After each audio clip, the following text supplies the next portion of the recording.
with Dick Vitale. I'm Bob Lee. The NCAA Tournament today on ESPN. We're at halftime. Kansas leading at 32-19. Jayhawks favored in this game, so this game is following form. Before we talk about the first half, it's a very fluid time for coaches looking for employment. And Pat Kennedy of Iona has been hired by Florida State. Who's got the Ohio State job? Well, first of all, before we get off that Pat Kennedy, interesting situation. At Iona, they're going to really fight this. They say he has 2 years left on a contract, and they're very upset that he's going to flee them. Hey, you know, Pat Kennedy, to me, along with Gary Williams, they're going to break the record for frequent flyers. That's right. They've been flying all over America as America's guest the last 2 years. Gary Williams, coach at Ohio State, despite all the denials. Believe me, he's been offered that job, and he will be named the coach at Ohio State. All right, Kansas leads at 32-19 at halftime. Quick thought on this game, because it has gone according to form. Well, it's gone according to form because of the great versatility of Danny Manning on the floor and Calvin Thompson, a great wing shooter.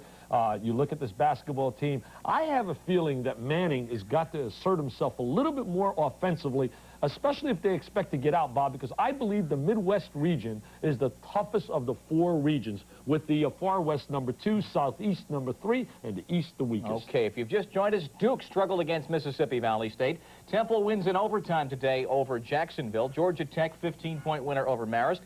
Louisville's opened up a bit of a lead now in the second half on Drexel, and Old Dominion in West Virginia approaching halftime in Greensboro in the game you're watching. Kansas leads it by 13. Back in a moment.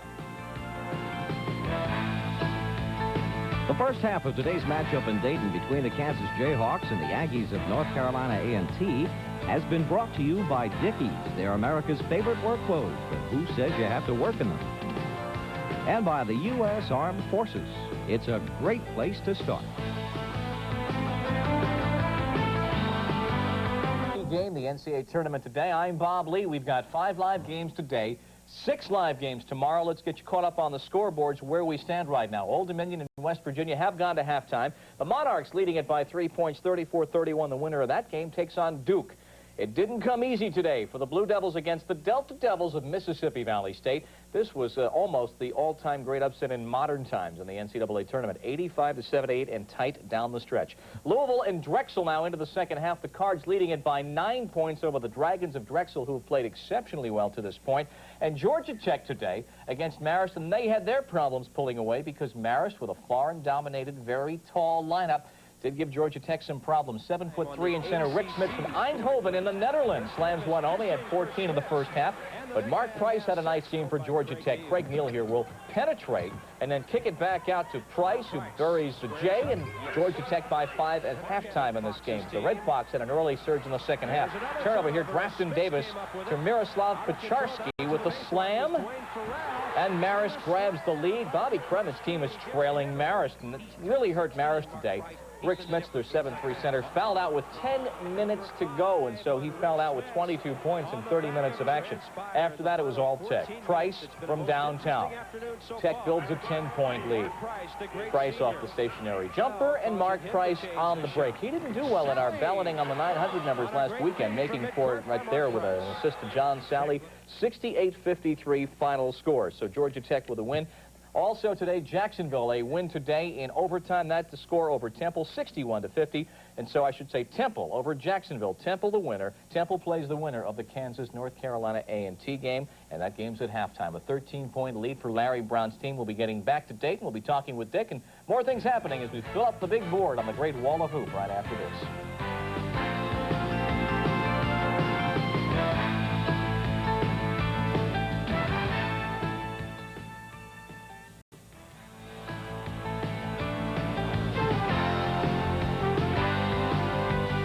Presentation of the Naismith Trophy is determined by the 450 balloters that are formed by the Atlanta Tip-Off Club. This year, it'll happen live. We will have a live conversation on the air as the top male and top female basketball players in the country. A lot of interest here. It's not a clear-cut choice necessarily. That is live tonight at 9 Eastern Time. We've got 5 live games today. You're in game number 2. Bradley and UTEP follow at 4:30 Eastern Time. Georgetown should be an exceptionally tight matchup with Texas Tech at 7 Eastern Time, and another tight one. Virginia and DePaul is our nightcap at 9:30 Eastern Time, with live reports from around the country on all the other action occurring. Kansas expected to win in this game, and they're doing it at halftime, up by 13 on a day when the unexpected has become the norm. We'll be back.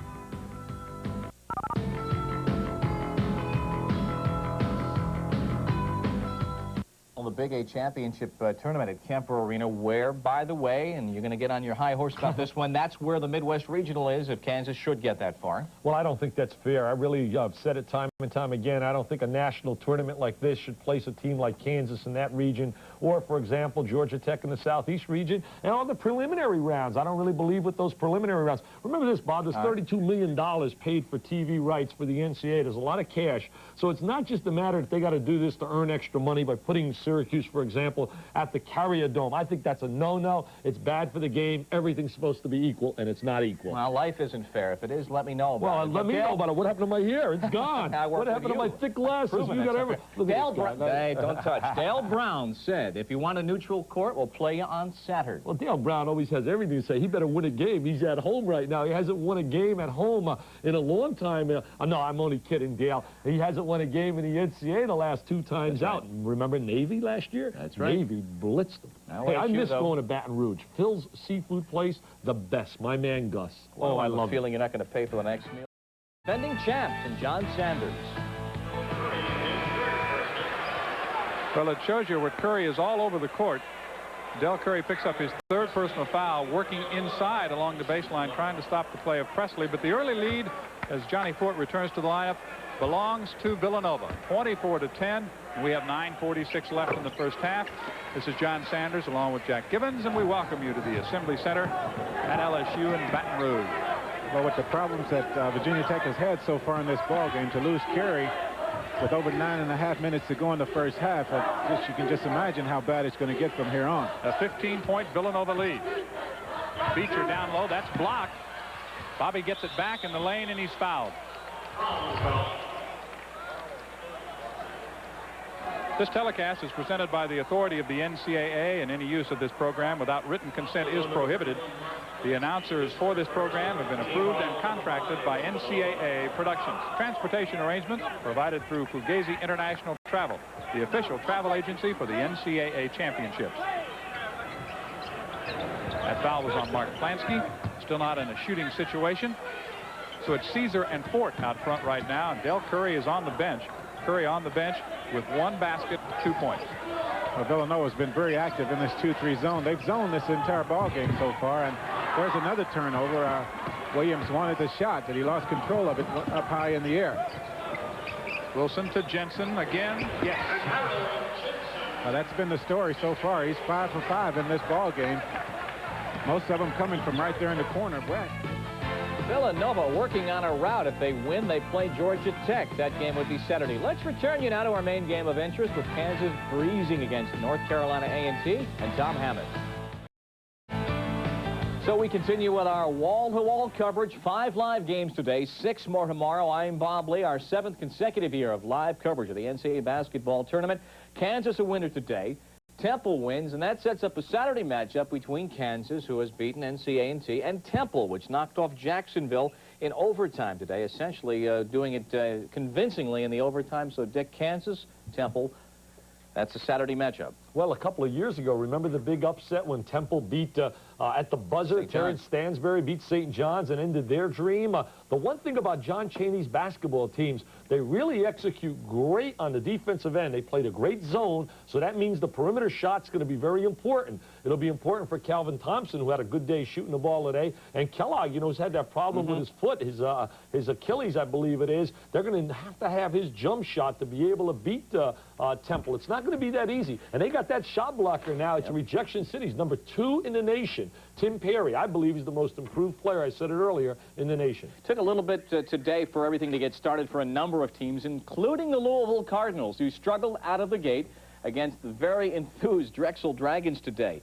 Eddie Burke, the head coach of Drexel, and he looked a little bit nervous as this game got underway. This was played in Ogden on the Weber State home court. Drexel out of Philadelphia. A little bit of nerves. After all, their first trip ever to the tournament. The Burke's Dragons took it right to the cards. Michael Anderson, blocked by Billy Thompson, tracks it down, takes it right along the baseline and reverses, and Drexel led by 2. Anderson had 18 points. Louisville began to take control, though. Purvis Ellison with a steal and a semi-slam. Or as they say in Baja, Oklahoma, semi-slam. 48-42, the Cards by 6.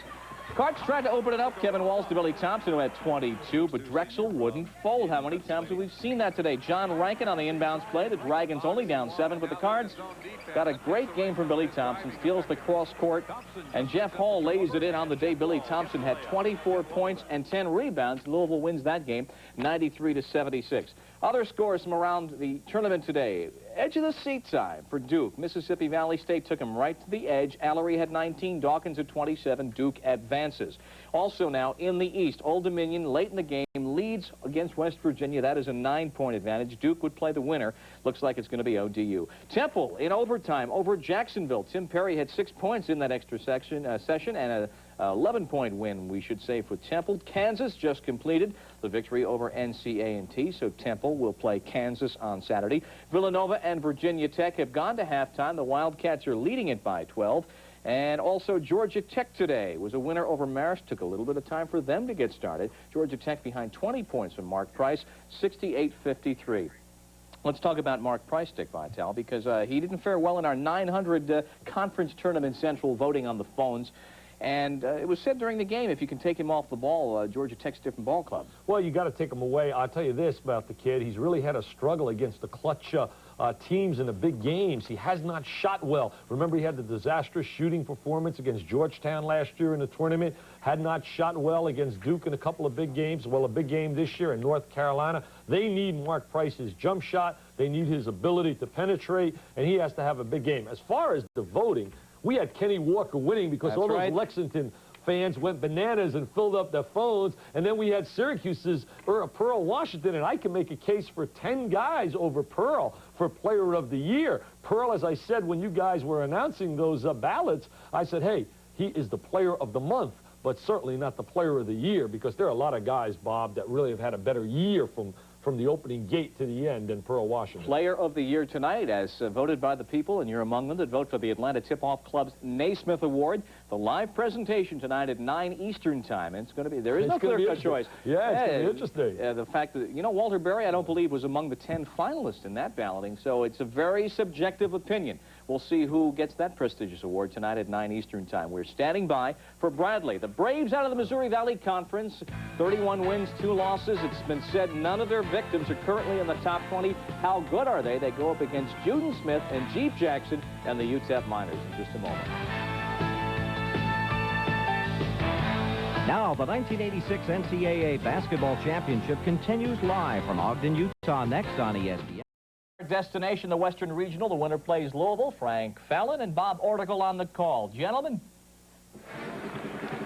Well, Bob, it's kind of interesting as we get ready to watch UTEP and Bradley to think back to October 15th when 289 Division I basketball teams started out practice in quest of the national championship. And that number will have shrunk to 16 by Sunday night. Well, the ultimate goal certainly is to be here. And as you mentioned, an awful lot of people started on October 15th, and there are 64 left, not even that right now as we headed into today's action. But it'll be very competitive. The degree of enthusiasm will be there, you can bet, and the electricity is present in this arena. Well, the Bradley Braves, as the higher-seeded team, will wear the white uniforms or the home uniforms, and the UTEP Miners, as the lower-seeded team, will wear the traveling uniforms or the orange.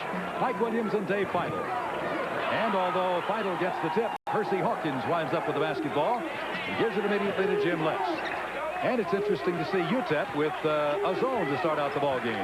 People who haven't seen Don Haskins in a while would be surprised at that, Bob. Well, they really would. Back in 1966, when he won the national championship, he said he didn't even know how to spell zone.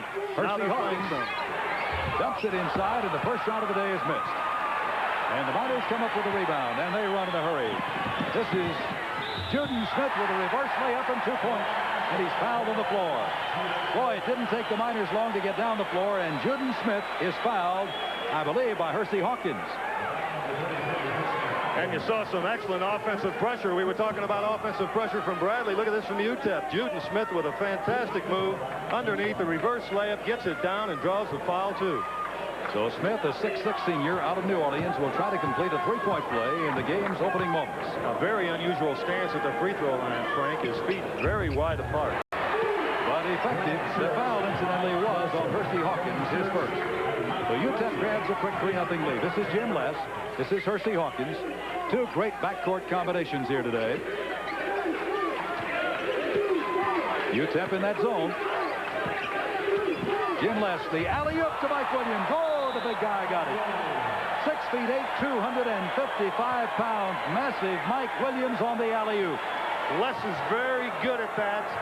Bradley will do that frequently, and Les is extremely talented at making that pass. Look at the zone defense with the big guy, Trevor Trimpe, in the middle. Final, the 6'11" center for UTEP, and he is fouled inside. I believe Les is the guy who drew the foul, and so the two Bradley guards have picked up fouls in the first couple of minutes of the ball game. Let's look at that alley-oop again. Look at this pass by Les to massive Mike Williams inside. Great vertical jump by Williams, great strength, and an excellent pair of hands. Well, this is one of the outstanding big men of the country, Dave Feidel. There's Don. He's got his tie off. It didn't take him but 58 seconds to get rid of the tie officially. He went 58 seconds into the ball game before he shed his tie. Temple matchup on Saturday, and that first game today, Jacksonville and Temple did go to overtime. Let's pick up some of the highlights today because Jacksonville would come in favored, certainly, as the #1 team out of the Sun Belt. First half, Jacksonville up by 8. Ronnie Murphy with a steal, and Ron Kittles for the jam. Jacksonville leads at 14-6. Temple clamps down. Nate Blackwell strips this ball away. Timmy Perry ahead to Howie Evans for the easy layup.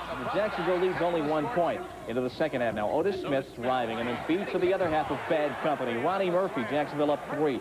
Owls come on back. Blackwell with another steal to Ed Coe. Temple's up by a deuce. Late in regulation time now. Howie Evans missing the jumper.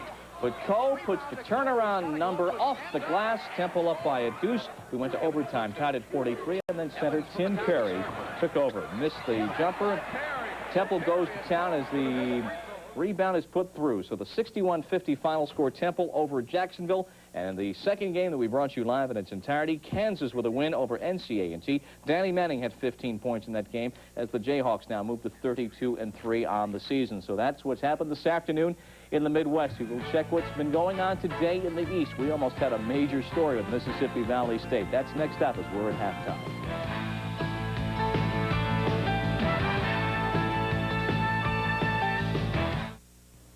There's probably not a whole lot I can say about drug abuse that hasn't been said before. You know drugs are killers. You know they can destroy a promising athletic career and ruin personal dreams and aspirations. So why haven't you learned to say no? I don't care if it's your friend or the big football player down the block who's offering you a chance to get high. Say no. That's all. Say no. And learn to feel comfortable saying it. It may just save your life. After all, you can't be a hit when you're high. Something to think about from the NCAA. And so afternoon #1 is complete. The first 8 games are in the books. I'm Bob Lee. Welcome back once again to our continuing wall-to-wall coverage of the NCAA basketball tournament for the 7th consecutive year. If you think we're taking a breather, between now and 7 Eastern time, we'll stop in for a second with Greg Gumbel in Sports Center. Dick Vitale and I will talk basketball, review the afternoon, and preview the evening because at 7 Eastern time, Georgetown takes on Texas Tech. Then we've got Virginia and DePaul at 9:30 Eastern time. And between and betwixt those games at 9 o'clock Eastern time, right here on ESPN for the 3rd consecutive year, the live presentation of the Naismith Trophy from the Atlanta Tip-Off Club to the outstanding male basketball player in the country in a year where no single player is overwhelmingly dominant in balloting for awards like this prestigious award live. We will talk live with the winner tonight. But Dick Vitale, where do we stand? We have seen Duke and Georgia Tech struggle this afternoon, and Bradley just went out and cleaned UTEP's clock. Well, I could hear everybody, you know, that old famous cry. Who have they played when you talk about Bradley? Well, Bradley says, hey, come on down. Now Dick Versace gets a shot at the real big boys because Louisville is next on the ledger. And what a great backcourt. You got to really love the play of Jimmy Les and Hersey Hawkins. You know, Hersey's an interesting story. When he played in Chicago, all the experts, all the guys that go out and recruit, they said, but he can't play. He's an inside player. He's a baseline player. He'll never play guard. Hey, when you're a player, you can play guard, forward, it doesn't matter. Like Magic Johnson, play anywhere on the floor. And he can play because he's made a career this year along... clutch player. Yeah, of hitting those buzzer shots. Yeah. He's won at least 3 games. He and Les team up for these games. And really, Bradley has won. This was an atypical Bradley victory. It was lopsided. We'll talk about the Braves a little bit more. But now let's review what's been happening this afternoon. And it began at noon Eastern time with a near shock. Everyone snickered. Mississippi Valley State, Itabena, Mississippi. What can these folks do? What can they do? They took Duke to the brink today, and regardless of how poorly Duke may have played, this was an exciting game. Mark Coleman with a great move for the Delta Devils here in the lane, and a foul, and Mississippi Valley builds an early 7-point lead on the #1 team in the nation. Delta Devils showing no first-time jitters. Coleman behind the back pass to Joe McKinley, and they're up 3 at intermission. Yeah, there's a little frustration. Duke got the rebounding edge. Allery with 2 good chances here. And finally, on the rebound, puts it home. Duke is leading it by 1 point, and then they built a lead, but the Delta Devils wouldn't fold. Coleman from the next county. Delta Devils down 2. Coleman had 24 points on the game. Serious foul trouble for the Delta Devils. Johnny Dawkins then takes over off the defensive rebound, the outlet, and he puts it home. Dawkins had 27 points, but the Blue Devils escape. That final 85-78. Allery had 19 points. I tell you, it was nervous time this afternoon. If you saw it on your lunch hour, you saw a great game. Old Dominion won the second game played today in Greensboro in the East. Kenny Gaddison had 27 points. Old Dominion moves to 23-7 with that 8-point win over West Virginia. So now, Dick, Duke and Old Dominion, and Duke's going to go home, take a look at the game films, and now I think maybe they'll burn them. Well, you know, Duke, first of all, Bob, you got to remember this. We had him in the ACC. I had him against the little one-man dynamo, Tyrone Muggsy Bogues, and it wasn't until late that they got out of there with that W, and then did the same thing against Virginia. They seem to know how to win, and that's a special trademark of great basketball teams. Make the big play when it has to be made, and Johnny Dawkins is one of the great clutch players in America. Mike Krzyzewski said, it was never in doubt. We had it all the way. And coming out of the crucible, the furnace, the kiln of the ACC Championship Tournament. Hey, don't use words like that. Are you serious? I'm a Seton Hall graduate. Now, cut it out. So am I, but they admit to me. But the point is that they at least had, I mean, they coming out of that cauldron on the ACC. You were there. Letdown was normal. Well, you know, the letdown, I don't think it was so much a letdown in terms of the effort, but it's a letdown psychologically. I mean, you're hearing all the odds. You're hearing everybody talk about how you got a cakewalk, and automatically, emotionally, you're not charged up. They'll be a little tougher, and they better be ready to play with Old Dominion. They got a good backcourt. I like Keith Thomas, and I like Charlie Smith, and you got to love Kenny Gaddison. I mean, he's a Windex man. 27 today off the glass, so he had 27. ODU in that game on Saturday. Now, we'll go from the East to what happened this afternoon in the Midwest, because when we do get to Dallas, the first semifinal, one of the semifinal matchups, it'll be East versus Midwest. Kansas took no prisoners today against NCAA. This game was on form. Claude Williams here missing. Danny Manning gets a rebound out to Cedric Hunter. Archie Marshall off the glass. The Jayhawks early by 7. Jayhawks have their fast break working to perfection. Hunter takes the outlet from Dreiling and coast to coast. Kansas up early by 9, and they never looked back. A&T tried to stay close. Claude Williams there takes the opening and makes the most of it, but the second half was just all Jayhawks. Hunter on the break to Calvin Thompson. Uncontestedly, Kansas pulls out all the stops. Hunter here spots Calvin Thompson again, alley-ooping, 38-21. Kansas just made no bones about this. Perhaps they'd heard what happened to some of the other clubs that were highly rated around the country, and they had trouble. Dreiling off the glass. Kansas wins it 71-46.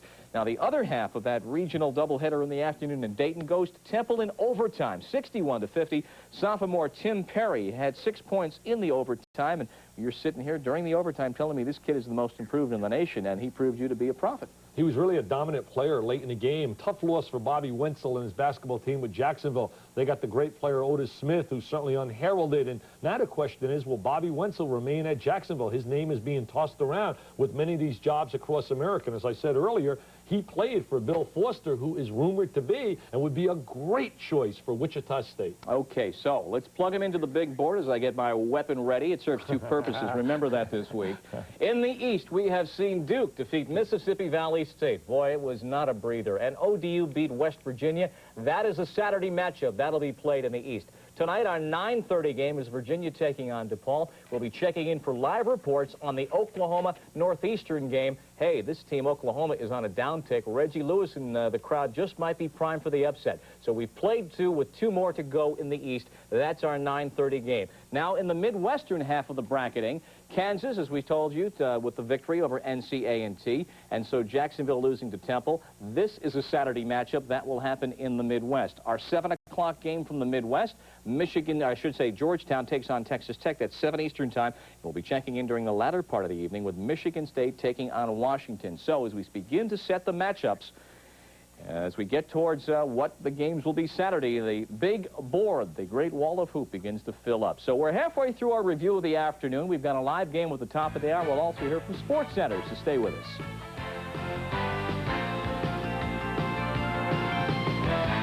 NCAA Tournament Today is being brought to you by Dodge, a performance revolution, an American revolution. And by Michelob Light, super premium taste in a less filling beer. Who says you can't have it all? Has been underachieving since they had a number of problems. Of course, they've had the grade problems. That cost them Nikita Wilson. It's a question tonight whether John Williams will be playing. He is the franchise for Dale Brown. He has had some gastrointestinal problems and a virus. This gets down to the entire question of home court. The Boilermakers are the opposition tonight. Troy Lewis leading the team in scoring at 19 points a game. Lewis joined up front by Todd Mitchell, averaging about 7 boards a game. But Purdue, the number 6 seed in the region in the Southeast, is a little bit ticked off. They've got to go down and play it tonight in Bayou Bengal country against LSU. Right, Gene Katie? It's a situation where I just gave a lecture to my kids about we don't care where we go or who we play. We just want to play in it. But this gets ridiculous. You know, we were Big Ten champions 2 years ago. We got to go play Memphis State on their home court, and now they send you to LSU's home court, one of the toughest teams in the nation. So, you know, the committee's got to be looking at some reason why we're not in there in a better draw each year, and you wonder why. Well, certainly Purdue might have some coin to spend with the NCAA committee because they're a noted basketball power. Home courts tonight, Purdue, LSU. Tomorrow evening, when the Ivy League champion, the Brown Bears, take on Syracuse in front of what could be perhaps the all-time largest crowd at the Carrier Dome. Now, Brown realizes, gee, we could have been sent to Long Beach to get a bit of a tan while playing our part in this tournament, but they're happy to be going to Syracuse because they're still alive at this time of the year. Awesome. I love playing in front of a crowd like that. What an audience. I mean, when in my life am I going to be able to play in front of 30, you know, perform in front of 30,000 people? Chance of a lifetime. We just want to go out and play the best we can. And if we're in the game with 5 minutes to go, then anything can happen. And I think that's what we were going to look at no matter who we played. We knew we were going to play a top 10 team in the country. And we got a 15 seed in the East, and that's pretty respectable for us. And so we just have to wait and see. Let's talk about home courts. We make a great show, and I personally feel it, that the great atmosphere, the any team can beat anybody kind of element that is woven through the fabric of college basketball. Witness the Duke game against Mississippi Valley State. You can't have your cake and eat it, too. You can't be totally fair and have great atmosphere because you need a drawing card. How are you going to have a drawing card? Somebody plays on their home court or near to their home court. So I take issue a little bit with you. Well, I totally disagree with you, but again, Bob, you've never coached. See, that's why you've only sat here. You don't know the feeling. How can you make a statement like that when you realize in a game of basketball, emotion means so much, and everything is supposed to be equal at tournament time? Now, Purdue even has a bigger case. Number 6 seed. They're the number 6 seed in that region. They get the 11th seeded team, and they say, okay, Gene Katie, you're number 6. We're going to give you number 11, and we're going to put them on that floor. And you say that's equal. I want you to coach. You know, if you I never coached, said it was equal. Wait a minute. You know, if you coached, I wouldn't be working in television. You make a lot of people happy because I'd have a lot of W's, baby. As we said this afternoon, Dale Brown says if you want to make it equal, we'll play you on a neutral court. We'll find one on Saturday. Well, I'll tell you, Dale Brown's got all the one-liners, but he better win this game because the pressure's mounting. One thing for sure, Jimmy Boeheim's invitational up at Syracuse,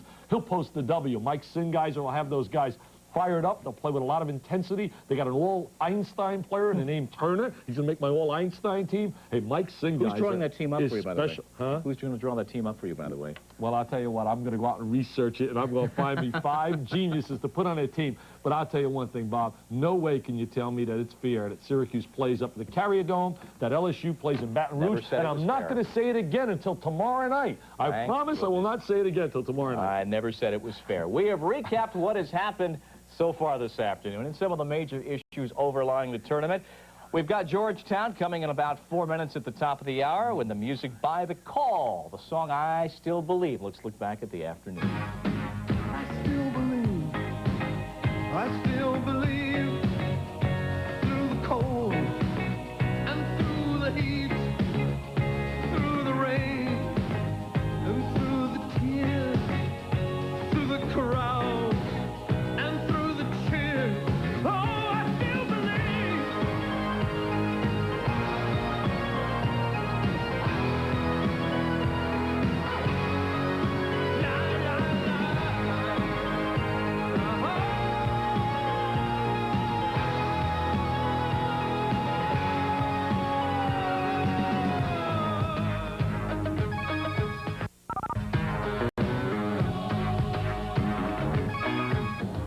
time, the destination, Dallas. The stage, Reunion Arena. Texas, where larger than life is a way of life. 64 teams have the big dream, but over these next 3 weeks, only 4 will have their tickets stamped for Dallas. The leading candidates? St. John's, where a playground legend named The Truth has lifted the Red Men beyond expectations and their impish coach into midair. Kentucky, where success in March is a birthright. Kenny Walker is the favorite son, and now Eddie Sutton is the keeper of the flame. Kansas, where a man-child shall lead them. Sophomore Danny Manning is the captivating force. He's kept Larry Brown from changing zip codes. And Duke, when Johnny Dawkins came to school 4 years ago, no one would have dreamed the Blue Devils would lead the nation. But with the tournament at hand, it's time for dreams, because the next stop is Dallas.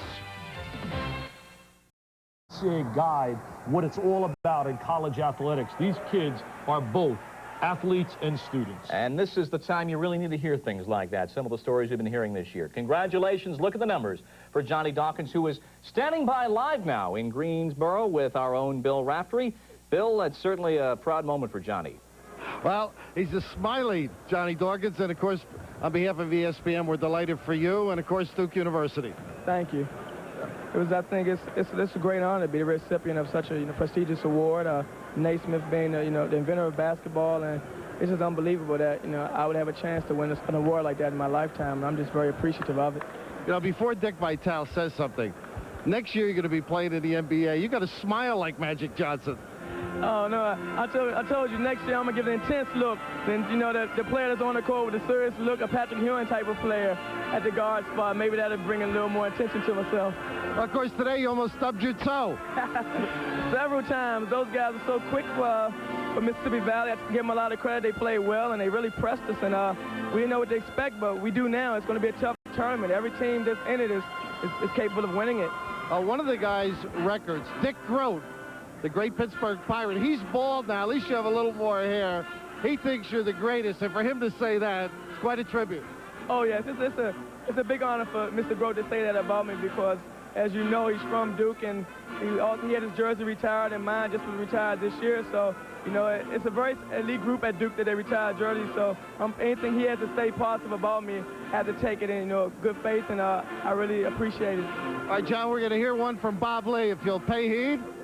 John, a question. When you came to school 4 years ago, Coach K put it together so carefully with the recruiting. You certainly were one of the prime recruits. This has got to be really the quasi-fruition, with Dallas, of course, being the ultimate, but you really have to look back on the 4 years and see the progression with some great pleasure. Oh, yes.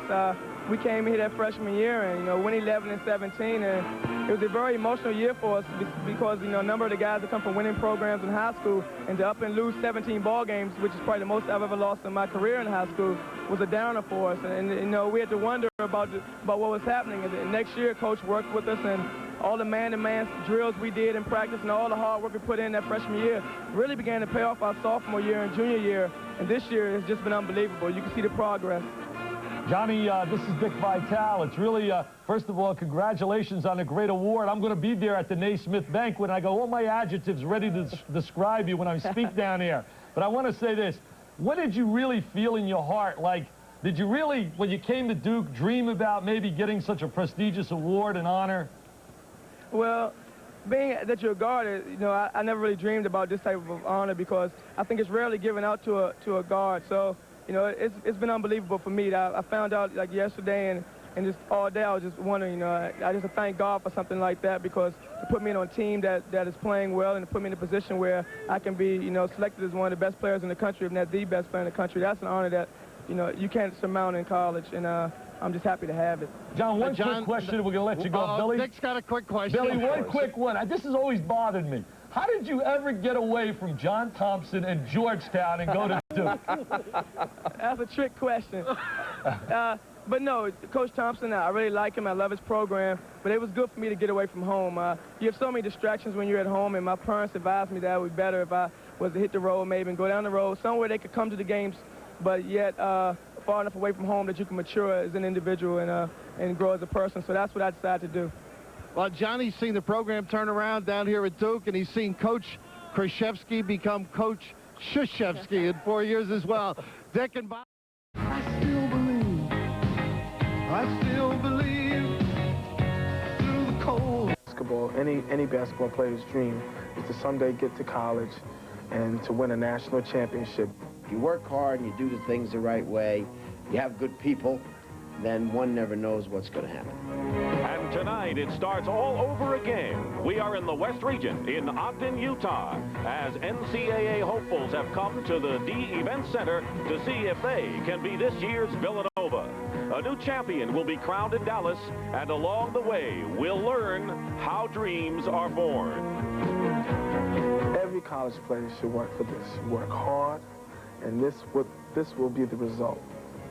And that's all that counts in life.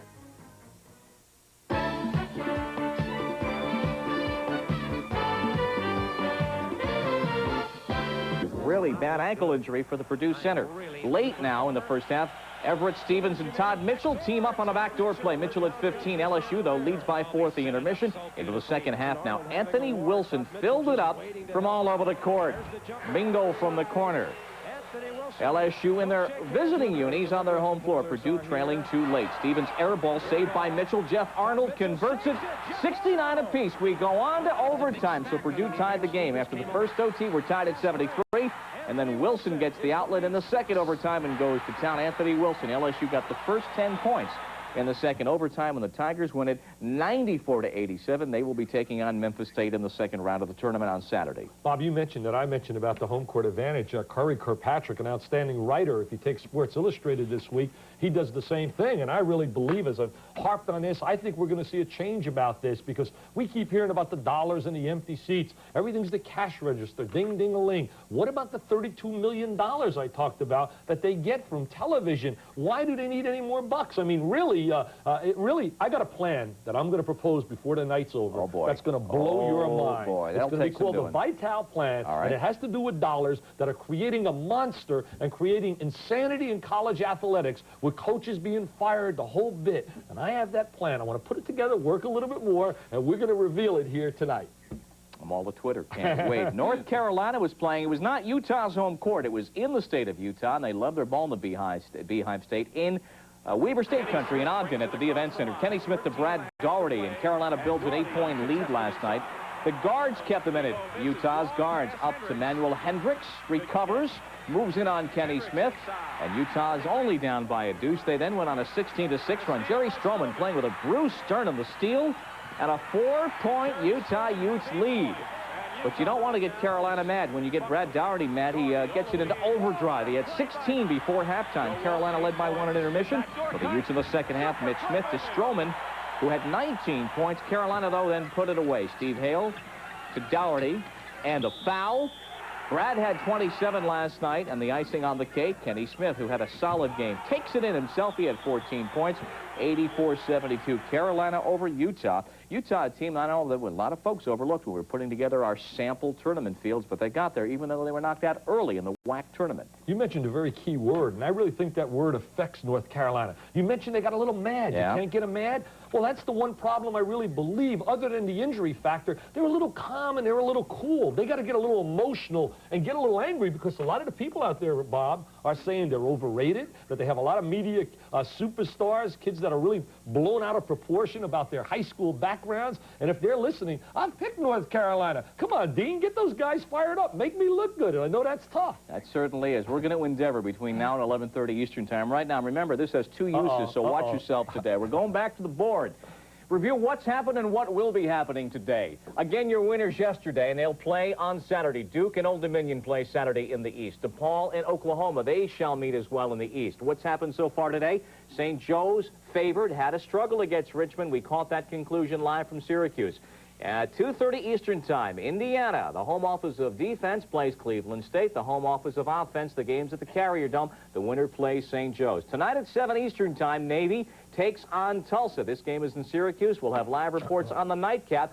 Syracuse and Brown, the Ivy League champions, first time since '68. It hasn't been Penn, it hasn't been Princeton out of the Ivies. Now, in the Midwest, Kansas plays Temple. That is on Saturday. Michigan State will meet Georgetown, also a Saturday matchup. A little bit later on, North Carolina State takes on Iowa. We will have live reports. The Irish take on the Trojans of Arkansas Little Rock out of the Trans-America Conference. Iowa State takes on Miami of Ohio, the Redskins with Ron Harper and Jeff Grayer, the key player for Iowa State. Michigan and the Akron Zips ongoing at this moment. Akron has a 2-point halftime lead in that game. Now, out we go to the Southeast. Tonight, we'll have coverage of Kentucky and Davidson. And Eddie Sutton may believe what he's saying. He certainly sounds convincing. Playing Davidson out of Davidson, North Carolina in Charlotte might be tough. Western Kentucky plays that evening as well against Nebraska. The winners meet on Sunday. Alabama plays Xavier. The winner of that game takes on the Illini of Illinois, just closing out the big wing over Fairfield. Live reports on this game through the afternoon. Also in the Southeast, we will see these games coming up on the weekend. LSU takes on Memphis State on Saturday, and Villanova against Georgia Tech. Villanova ran away and hid from Virginia Tech. This is a Saturday matchup. That is the Southeast. Now, the West could be the toughest bracket. We've talked about that. St. John's and Montana State play at 9 Eastern time at Long Beach. We'll have live reports. Auburn plays Arizona. The winners play on Sunday. Maryland and Pepperdine, live coverage at 5 Eastern time. Winner of this game plays on ESPN against the winner of this game on Sunday. UNLV and the Eagles of Northeast Louisiana. UAB went down to the wire with Missouri. They will play Carolina, which had a tough time with Utah. That is on Saturday. Bradley ran away and hit from UTEP. What do they know about tight games? They didn't know about it yesterday. Louisville is their opponent on Saturday. The Cards beating the Drexel Dragons. So there it is, the Great Wall of Hoop. You're all caught up. We started the day yesterday with 64. We started the day today with 48, and by the time we're finished, it'll be down to 32. We'll continue. In just a moment, we'll talk to Lou Henson, the head coach of the Fighting Illini, about his win over Fairfield as we move on towards the Hoosiers on the half hour.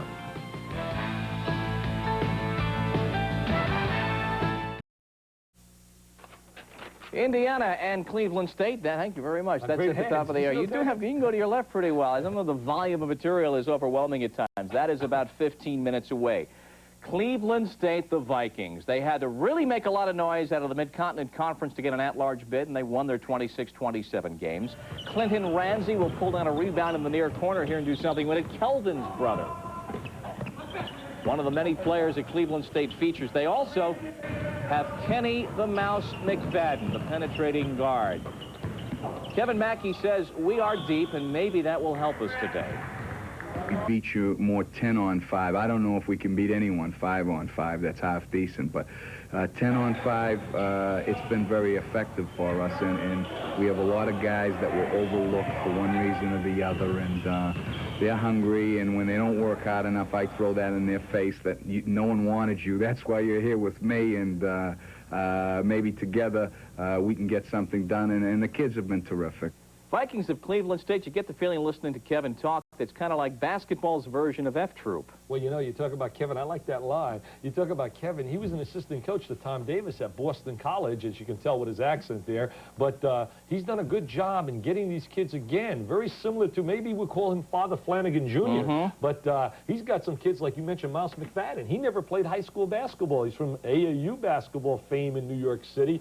Just ask Rod Strickland, who's one heck of a guard, one of the best freshman guards in America. Ask him about Mouse McFadden, because when they went head-to-head this year and Cleveland State blew away DePaul, at DePaul, McFadden was the star of stars. I want to talk about blowouts, though. Indiana was on the receiving end of one from Michigan last Sunday as the Big Ten season ended. They have not played since then. Here we are 4 or 5 days later.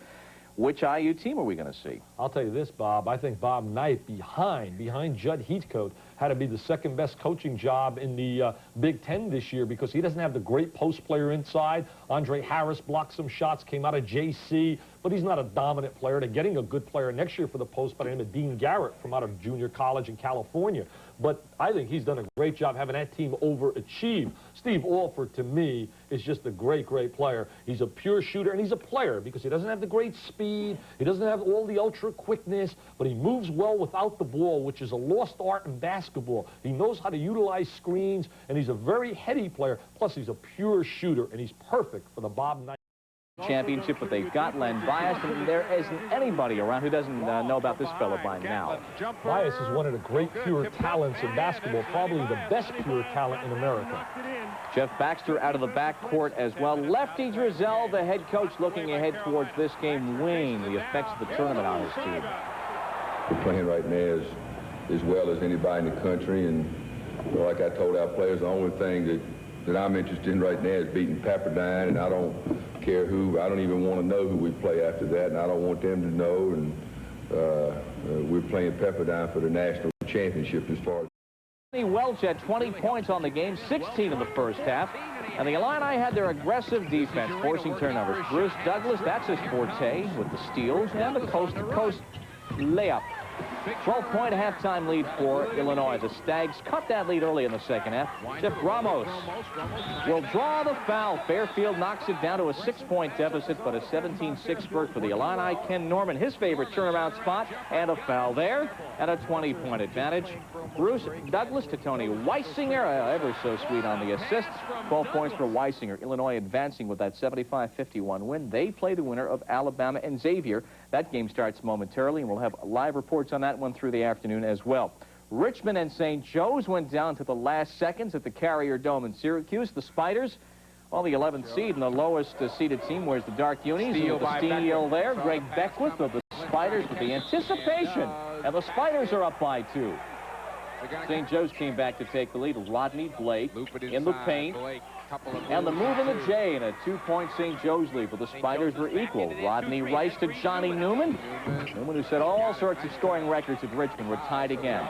Here in the second half, the Hawks are running. Jeff Arnold, Maurice Martin, who had 21. He's the franchise for St. Joe's, but the Spiders are up. Richmond increases their lead. Greg Beckwith to Johnny Newman, who had 25, and Richmond's up by 5, but the Hawks down the stretch, tough inside play. Maurice Martin for Rodney Blake. And Blake with his play in the middle, the difference in the final moments of that game. Hawks win it by the count of 60-59, so St. Joe's plays the winner of the game you were about to see, Indiana and Cleveland State. And Dick and I will continue the NCAA tournament today. We've got more live games coming at 5, 7, 8, and 10 Eastern time tonight as we continue. The Hoosiers are live next.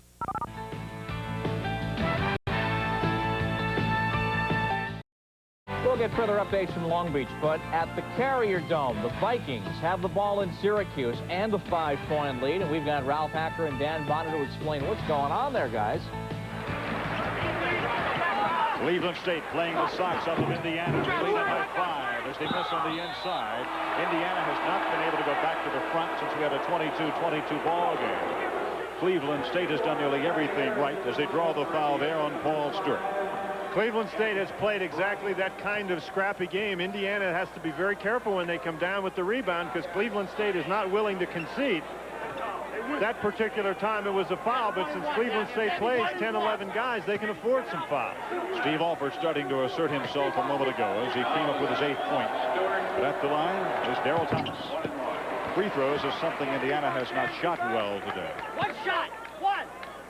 And in a game, in a dogfight like Indiana's involved in right now with Cleveland State, they're going to need to convert opportunities like this. They missed this one. Darrell Thomas has done a nice job on the boards for the men in green, hauls it down.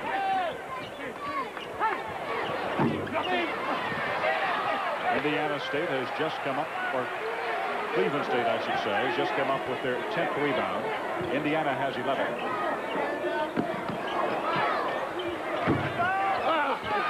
Clinton Smith missed that shot. He's not a good outside shooter. Indiana cut off the penetration, which was a good move. Next day airback.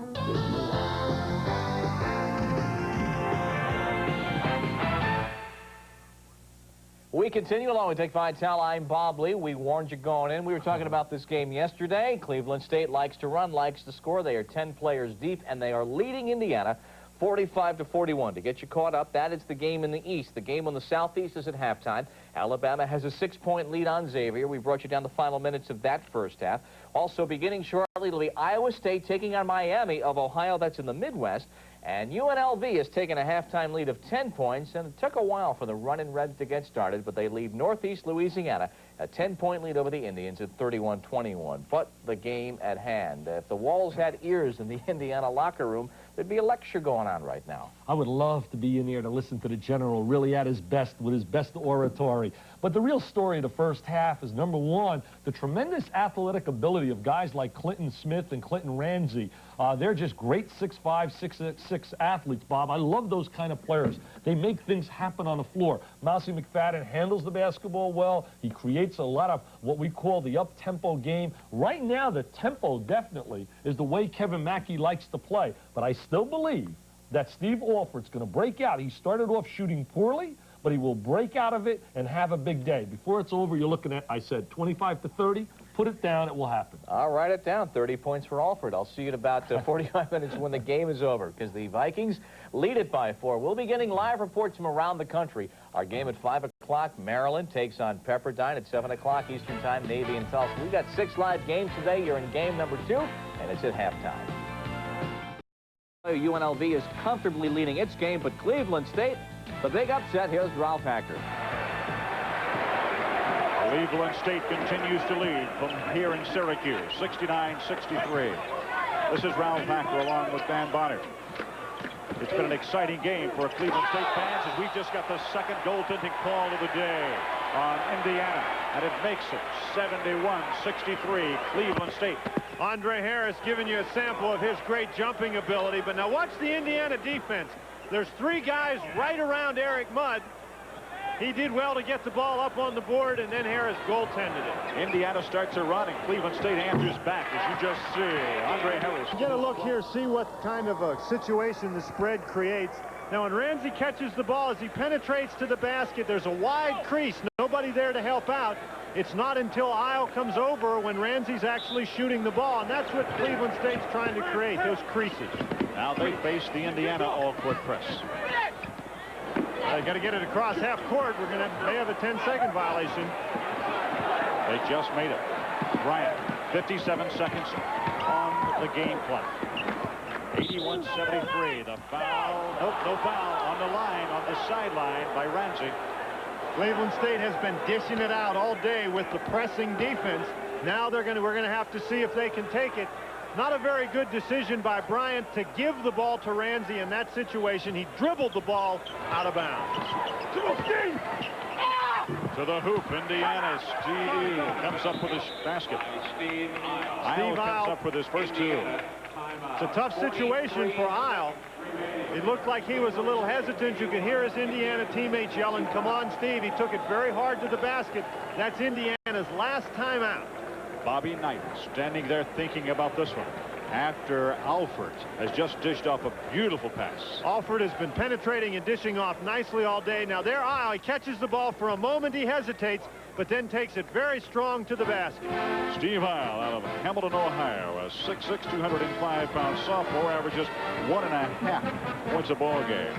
We'd like to take this opportunity as we look into the Cleveland State huddle to thank the people from the NCAA, the tournament representatives, Eugene Corrigan from the University of Notre Dame, Syracuse University, the tournament director, Jake Kornthal, the tournament manager, Chet Blanchuk, the tournament media coordinator, Larry Kimball, the tournament facility manager, Tom Menzel. From Cleveland State, the athletic director, Robert Busby, that we talked to at halftime, the head basketball coach, the energetic Kevin Mackey and his staff, the sports information director, Merle Levin.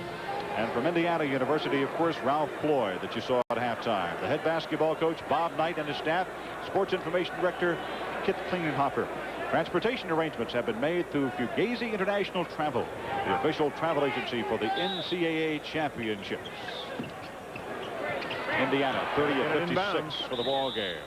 And the inbound pass, it is Isle drawing the foul. That's what Indiana is left with at the moment, Ralph. If the ball does get inbounds, then Indiana has to foul right away. Isle has not played very much. That's his first foul. He's the obvious guy to give the fouls. You get a look at a disappointed Ricky Callaway sitting there on the bench for the Hoosiers. Cleveland State has hit 67.9 from the free throw line this year. At the line is Eric Mudd. He's hit 61.4. So they may have handled and fouled the right man.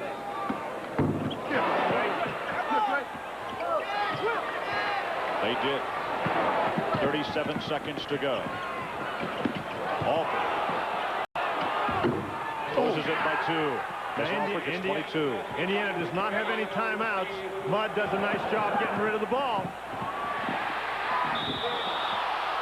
Isle draws the foul. That's a good play by Isle. He absolutely, even though that's a 2-shot foul, there's no way that you can let that guy go in for the layup or the dunk. Isle did a nice job to have the foul not look like an intentional foul. Smith will get to go to the line for 2, but Indiana will get the ball back. Very good pass coming down the court to Clinton Smith, who had gotten away up court. That's all Isle could do. He does a nice job to keep him from getting it in the basket. And Clinton Smith drops this one through. His 13th point. Kevin Mackey. He's got to be a happy man now with 21 seconds to go. His team leads it 82-77 over IU. 14 points by Clinton Smith. 20 seconds. Stu Robinson. That's it, Ralph. That's it. Game's over. Alford's going to commit the foul. 10 seconds left. Ramsey's going to go to the line for 2 more, and the Cleveland State Vikings are getting a standing ovation from this crowd in the Carrier Dome. When we opened up about an hour and 50 minutes ago, we told you that Cleveland State felt as if they could win this ball game, and they were sincere about their thoughts. All the way Vikings, it says. We may be watching the Cinderella team of the NCAA 1986. There's a timeout on the court with a score. Cleveland State 83. Number 44, Quentin Ramsey, who has 27 points, will be stepping up to the free throw line. Dries the socks. His hands up on the socks. We'll have 1 in a bonus. What a story the nation has seen this afternoon in basketball here. Rebound belongs to Indiana. Indiana doesn't have any timeouts. Cleveland State can just, they don't even have to bring the ball in bounds. Alford just 24. He can just hold it. That's it. Game's over. If you're riding Cinderella, Cinder Mail at 2451 Euclid Avenue, Cleveland, Ohio, because they have just advanced today. As Cleveland State, Kevin Mackey rejoices as his team has beaten Bob Knight's Indiana Hoosiers.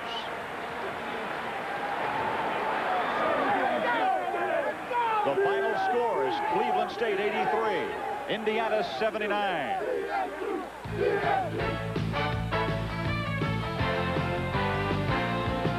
The upset victory by the Vikings of Cleveland State. Second half action has been brought to you on ESPN by the financial professionals at Payne Weber Incorporated.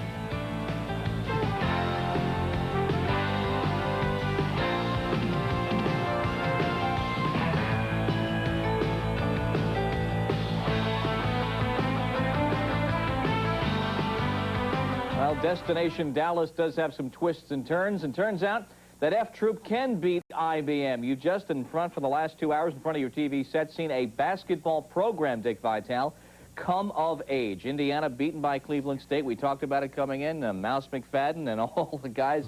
Kevin Mackey has put it together, and the depth did it. Well, they haven't had too much to celebrate in the city of Cleveland with the Cleveland Indians and the Cleveland Browns right now, but they got a heck of a lot to celebrate now with Cleveland State and Kevin Mackey and Clinton Smith and Clinton Ramsey. You know, the one thing, though, Bob, I want to clarify, everybody's going to be screaming major upset. If you've studied the scores all year long of Cleveland State, this is no major upset. They got some big-time players, and I mean really projected kids out of high school, had a lot of talent, but there have been a lot of other reasons why maybe they're not playing elsewhere. But the bottom line, this moment belongs to Kevin Mackey, the Vikings, their locker room, and I know right now it's got to be a dance time and party time. Hey, Little Prince, let's go crazy all over the streets of Cleveland. Yeah, you glance up there at the board, you take a look at St. Joe's and Cleveland State playing. That'll be also in Syracuse. But Cleveland State, if they ever have to play Syracuse, it wouldn't be in Syracuse. It would be down at the Meadowlands. This is a team that, well, here you want a dark horse, you've got a dark horse. They are a legitimate dark horse. This is the kind of basketball team that you can label as a dark horse and a sleeper, not, for example, we saw yesterday some people picking Louisville as dark horses. You know, you looked at Indiana, the tempo of the game. Kevin Mackey, that game indicated definitely the valuable experience that he had under Tom Davis. They utilized the full court pressure, a lot of trapping defenses like they played at Boston College when Tom Davis, now the coach at Stanford, was the head coach, and Mr. Mackey was the assistant coach at Boston. What does this mean for your program at Cleveland State, a win like this? Well, I think the people in Cleveland, they're the best. The town's come out to support us. The school's going crazy. It's a great win for us. There's another way to play the game, okay? The game has changed. It's a black game now. It belongs in the inner city, and I think the way we play is the right way to play. A Larry Bird or Steve Alford can come and grab a piece back, but you have to be tough to play this type of basketball. Now, you're talking about tough, and certainly one of the tough guys for you today was Clinton Ramsey. Clinton Ramsey was too small for the front court in the Big Ten. He was too slow for big-time back court. All he does is score points and win. He's a great kid. He's got the heart of a lion. Thank God he was there, and everyone missed him. He was there for me. Now, Mouse McFadden didn't have a big scoring game for you today, but he seemed to do a great job in the press and handling the ball. The Mouse can play. He's a heck of a player. I've taken a lot of his game away. It's a tribute to his intelligence and his character that'll let me take it away. Before it's over, you'll see a John Bagley, Mike Adams show with the Mouse, I guarantee you. Well, Mouse McFadden, Kevin Mackey really said a whole lot in not a whole lot of time there. Two divergent coaching philosophies. Indiana with the set-it-up prairie kind of basketball they play all throughout Indiana, and Kevin Mackey said, I've got inner city ball, and he beat IU today with it. He beat IU, and they played a style that he likes, the up-tempo, but that doesn't mean that's the only way to play. And I think what he meant there was simply that, you know, some people believe in playing a structured game, but there's nothing wrong letting players be creative and express themselves. In fact, that's one of the great assets of Jimmy Boeheim at Syracuse. He allows his players to have that freedom and that flexibility. However, in Bob Knight's defense, you have to realize, in looking at his people, he evaluates the talent, and he gets them to play within a system, and his system's been very good, Bob. You think of that 76 team. Every time I think of Bob Knight, I think that's the greatest team that I have ever seen assembled that really epitomized the word team. T for togetherness, E for effort, A for attitude, and M for mental toughness. And that was Quinn Buckner, Wilkerson, May, Abernathy, and Kent Benson. And normally he gets big bucks for doing that still. We'll be seeing that at dinners around the country. We are standing by for Maryland and Pepperdine. That's coming along a little bit at the top of the hour at 5 Eastern time. And in the meantime, of course, we've got games at 7 Eastern time, where they're beginning to play some basketball now. Iowa State in the white, Miami in the red. Frank Herzog and Gary Thompson are there. For those of you watching ESPN, we'd like to welcome you to Minneapolis. I'm Frank Herzog along with Gary Thompson. Miami of Ohio and Iowa State going after each other like a couple of heavyweights in a classic fight. It started off with Miami of Ohio jumping to an early lead. Iowa State coming back and taking a 7-point lead in the first half. It was a 1-point difference at halftime. And now here in the second half with 9 minutes left to go, Miami of Ohio has got a 4-point edge, 54-50. That's the biggest lead they've had since early in the ball game. Newsom's got 8 points in the second half, which helped Miami get that lead. They stretch it to 6. Good pass by Harper down on the break. Kick it off with the left hand, dished it off. Redskins getting out and running, a 6-point lead. Hunter with his 8th point of the afternoon. Another steal. Schilling this time comes up with it. There's Harper, and they're going to set things up. Boy, and Harper has really been in the middle of things here in the second half. He's had steals, rebounds. He's been in the middle of the break. Had some shots down.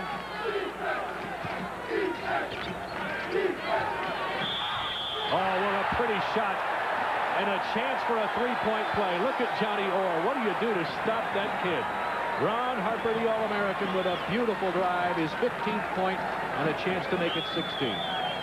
He's getting position. Grayer not able to lead him across right now, as you see him. Hanna comes in. He beats Grayer over to the side.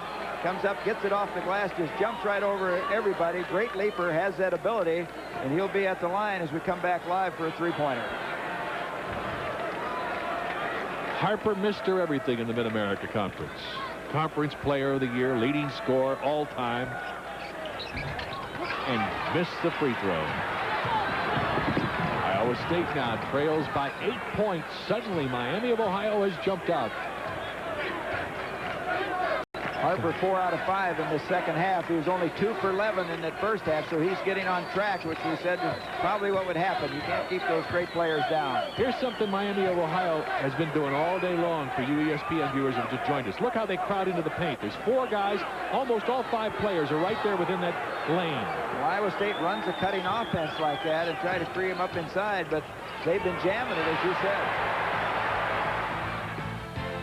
That's going right down to the nub. We'll be checking back in with Miami working on the upset, leading it, as you note, by that 6-point margin. And, of course, winner of that game will be advancing. They're playing at the Metrodome, and you notice the coaches are well below floor level there, and the winner takes on Michigan. The only game that's ever been played there, Bob, was the United States Olympic team played against an NBA All-Star team there. And tonight you also got the hookup between Jimmy Valvano and George Raveling. That's always an interesting combination when those two hook up. But Ron Harper certainly living up to all the adjectives. I personally believe that if Ron Harper played at any other, not any other institution, but one of the big-name schools, the Indianas, the Kentuckys, he would have been a lock. I mean, a lock for Player of the Year. He's had a tremendous season. Miami of Ohio did not even win the MAC, the Mid-America Conference. That honor went to the Ball State Cardinals, but there is an at-large. We have 3 live games tonight. In just a second, we're sending you to the Navy game, or I should say the Pepperdine, Maryland game. Then Navy and Tulsa at 7 Eastern Time. We'll pick up North Carolina State and Iowa in progress at 9. Then at 10 Eastern Time, we'll pick up Kentucky and Davidson. You'll just see about the entirety of that game. But the Navy-Tulsa game will be a curious game. Last year, Navy went in and beat LSU when David Robinson was a sophomore, and not everybody knew about the midshipmen. That's not the case this year. They are a known commodity and a more confident commodity. We feel a lot more confident just from our experience from the tournament from LSU. We know that we could play with these teams from already playing St. John's and Syracuse and Georgia Tech earlier this year. So just all that experience really does makes us feel a lot more confident, makes us feel like we can really go somewhere in this tournament. And we know we have the talent to. I don't think we're overconfident just because we've been there last year. I think we're more experienced, and that we know what. After the Maryland game, what happened last year, we sort of let up. We can't let that situation happen this year. We got to play, a whole 40 minutes. Last year, we were happy to get there, and what we accomplished, we were happy with that. Now we want to, better what we did last year and move farther into the tournament. Navy tonight taking on Tulsa. Now, the other half of the equation, the Tulsa Golden Hurricane, when Nolan Richardson, who's now at Arkansas, coached this team, they were known for being able to push it up the court. And also for having good backcourt men. Now, they still have the good backcourt men, and they're playing J.D. Barnett's brand of defense, and J.D. Barnett's team won the Missouri Valley Conference. And some things, as I said, never change. This is a team that's going to win with the little guys. Our inside game is not our scoring. Our centers haven't scored a lot of points for us. Our scoring has come from the perimeters, from our perimeter players. So we're not going to have to change as much as maybe some other people would have to change who really depend upon their interior people for their particular scoring. The key for us to do is go up there, like I said, mentally prepared. And if we're mentally prepared, we're going to shoot above 50%. We're going to play the hard-nosed defense. And I think we could look to run against these guys because, I think Robinson and Butler are about the 2 players that could be good in the transition game, but you're not going to have 2 players running up and down with 5, and expect them to stop them. And I think that's where we could possibly run them. I'm not talking about the whole game, but in certain areas. So Tulsa running on the middies tonight, perhaps. Tulsa's a tempo team. They'll play 5-on-5. They're not going to go up and down. First of all, Bob, the name of the game to run starts with possession. You got to get the ball. That's the first phase of any running game. Second phase is create penetration to get in the attacking area. And the third is the conversion area. With David Robinson, I mean, he's a great rebounder. He leads the nation in rejections. And I'll tell you something else, interesting part of this. Paul Evans, as we talked about yesterday, they really like him at Pittsburgh. They say he did a great job in his interview. Something else with that job since we're talking jobs. Quickly. George Karl, things aren't going too well with Harry Weltman and the Cleveland Cavaliers. I believe he would take the Pittsburgh job for the right price. Paul Evans has been mentioned possibly at South Carolina. We are about to send you to Maryland and Pepperdine, but as we take a look back at what's been happening so far today, it's a tournament of dreams when the teams involved just want to have a chance to believe. I still believe through the cold and through the heat, through the rain, and through the tears, through the crowds, and through the cheers. Oh, I still believe.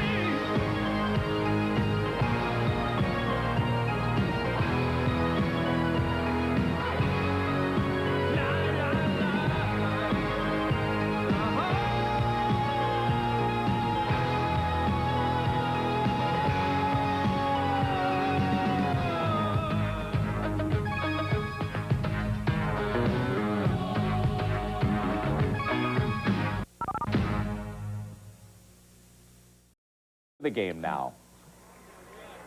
To meet the starting lineups for this game, we go to Greg Katz, the public address announcer here at the Long Beach Convention Center.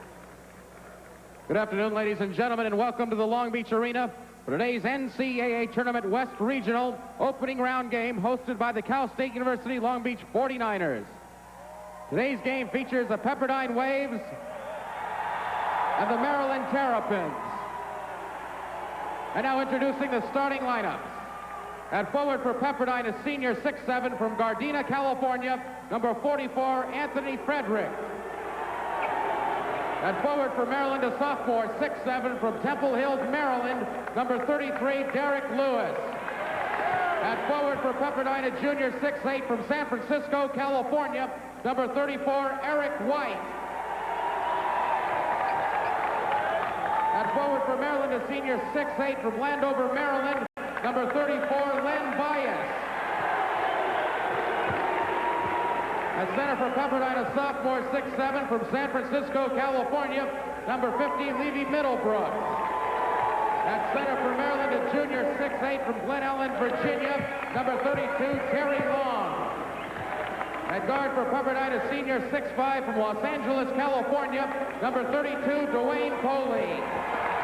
At guard for Maryland, a junior, 6'5", from Grimsland, North Carolina, number 3, Keith Gatlin. At guard for Pepperdine, a senior, 5'11", from Santa Barbara, California, number 11, John Corpus. At guard for Maryland, a senior, 6'1", from Washington, D.C., number 12, Jeff Baxter. And the head coach of the Pepperdine Waves, Jim Herrick.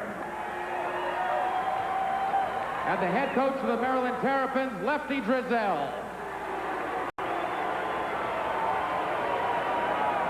The coaches are ready, the players are ready, and we'll return with the tip-off, Maryland and Pepperdine, after these messages.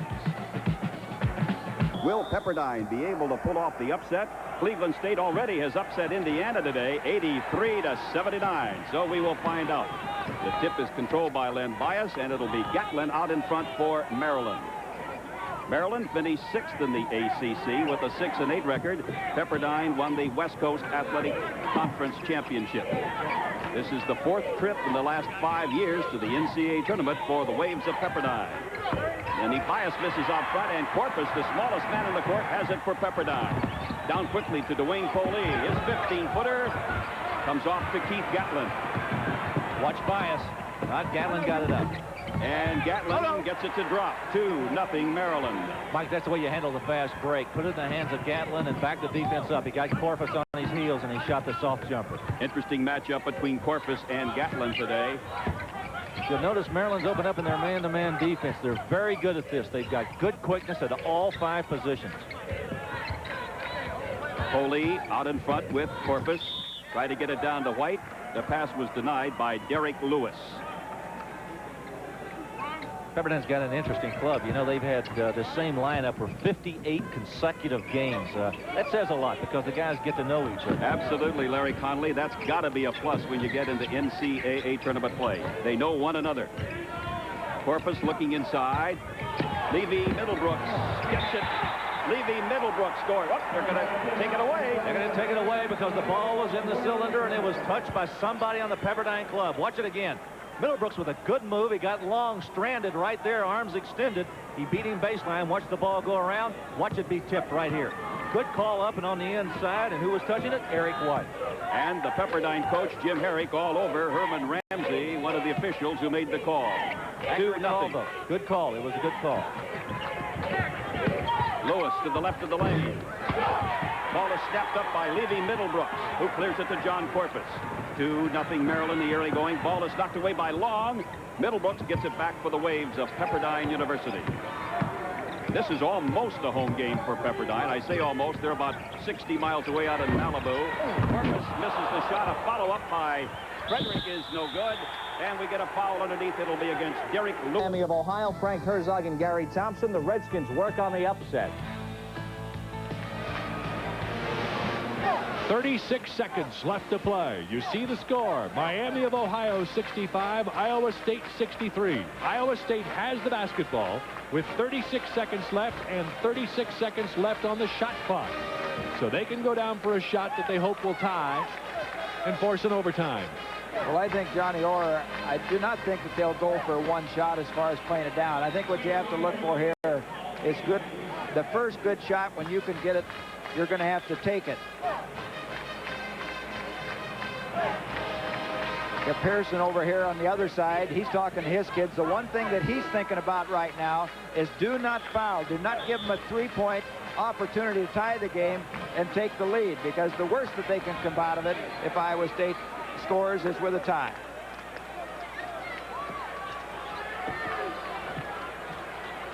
Got to look what the defense comes out here. Johnny Orr, some anxious moments for him right now.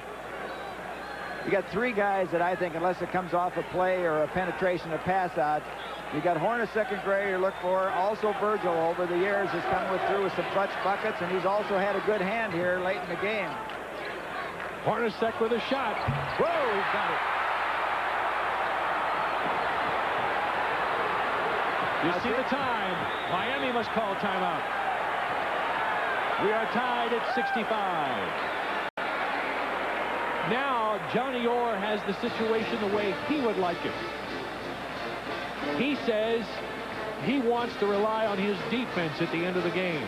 He doesn't want to have to get that key shot. He wants his defense to be able to play. Jerry Pearson, on the other hand, is relaxed about the matter. Hey, we got good players. We can get a good shot. Well, it's anxious to see. Iowa State went for a zone for a while. Right now, you have to worry about Newsom's a quick kid who can penetrate, who could put you in a one-on-one situation, or Harper, who has that great athletic ability where once he gets the ball to make something happen, take the ball away from you and also get the one-on-one foul shot. Little ball fake, moved the defense, moved Hunter away from him as he gave him plenty of room, and a good clutch shooter, Hornacek, gets it down. See him waving his teammates back to get back on defense. Let's play defense. The possession arrow now, in case of a jump ball, just something to think of with 20 seconds left. Possession arrow goes to Iowa State, so if there were a jump ball situation, Iowa State would get the ball. Unofficially, we're on the scoreboard. I'm not able to tell what the timeouts are. Be interesting to see what Iowa State sets up with. If that coach right there, Gary Pearson, takes a look and wants to get another timeout and set his offense. If I'm Miami of Ohio's coach, Jerry Pearson, I'm saying Harper gets the shot. Harper's going to take it. He's the guy that got him here. Iowa State's showing zone with hands up. Yes, they are. They're in a 2-3. You know, I think this is a good move because I think they're so dangerous with Newsom in their one-on-one situation for the foul. Quickly, timeout is called off the missed shot. Boy, I think that was a great move to go to the zone, because I was saying the one-on-one with Newsom, he's so quick. Thompson's a good defensive player, but he's beaten him time and time again. And Harper also the great one-on-one ability. I think a great move by Johnny Orr going to the zone.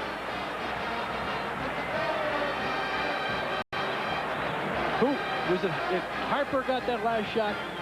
Newsom, the little guard from the corner. The little guard who's been hitting them all. Well, that's a good choice, too. You got what you wanted, though, from a defensive standpoint. If you're going to get beat, you'd rather get beat outside at 20-some feet than to nail it inside on you and go to that line or get the little shot. With 2 seconds left, you got not much you can do but hope for a prayer. A pass to midcourt and a long shot. Well, you have to take a page out of the Bradley Braves book this year. Twice they pulled off 1 second place, once against Drake and once against Dayton, where they threw the length of the court to the top of the circle, and Hersey Hawkins caught one in midair, turned around and nailed it to beat Drake, and the other one he caught came down and shot it in to tie a ball game, and they won it in overtime. So there's a lot of things that can happen in 1 or 2 seconds. We've had an upset today. Cleveland State beat Indiana to eliminate the Hoosiers from the tournament. This one has been back and forth. It's just been a war all day. And you got to alert maybe Iowa State what you're talking about here. If you're thinking about offensively, it can't be too aggressive that you go to and make a foul going for the basketball situation. That's right. So you both teams got to kind of play it cozy right here, and that's what happens sometimes on a long down court pass, is that you're trying to guard against that foul and you let a guy get away for that shot. Hornacek will inbound, and he wants a line. He wants a stack there. He gets it, and he'll call timeout. They saw the defense, and I'm wondering I'm wondering, Gary, if this isn't a little strategy now. They saw what the defensive alignment was, and maybe they'll try to run a play off based on that defense. I don't think it was to look up and line up with the defense. I think they were having trouble getting the ball in as exactly, and he saved the Much timeout. simpler, huh? Right. Yeah. They're not going to use another timeout in that situation, I don't think, looking at an overtime game when they can use it to a better advantage. Jerry Pearson was upset with one man being in a way at midcourt. He wanted to move him around a little bit, and that's what he's done.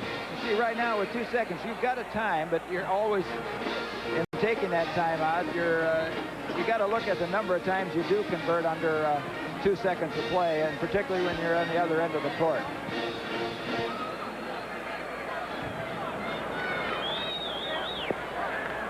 Here's our story. 65-65 tie. 2 seconds left to go. Iowa State has the ball here on the near side. That's their great guard, Hornacek, who will inbound. At midcourt, got through Sam Hill's hands, and the time's going to run out. We're going to overtime. We are in overtime, though, in Minneapolis at the Metrodome. Iowa State has the lead. They're in the white uniforms, and Frank Herzog's there. We welcome our viewers from ESPN. 15 seconds left on the shot clock. You see the time remaining on the game clock. Iowa State holding on to a 3-point lead, and a foul will stop the clock. 1-and-1 situation.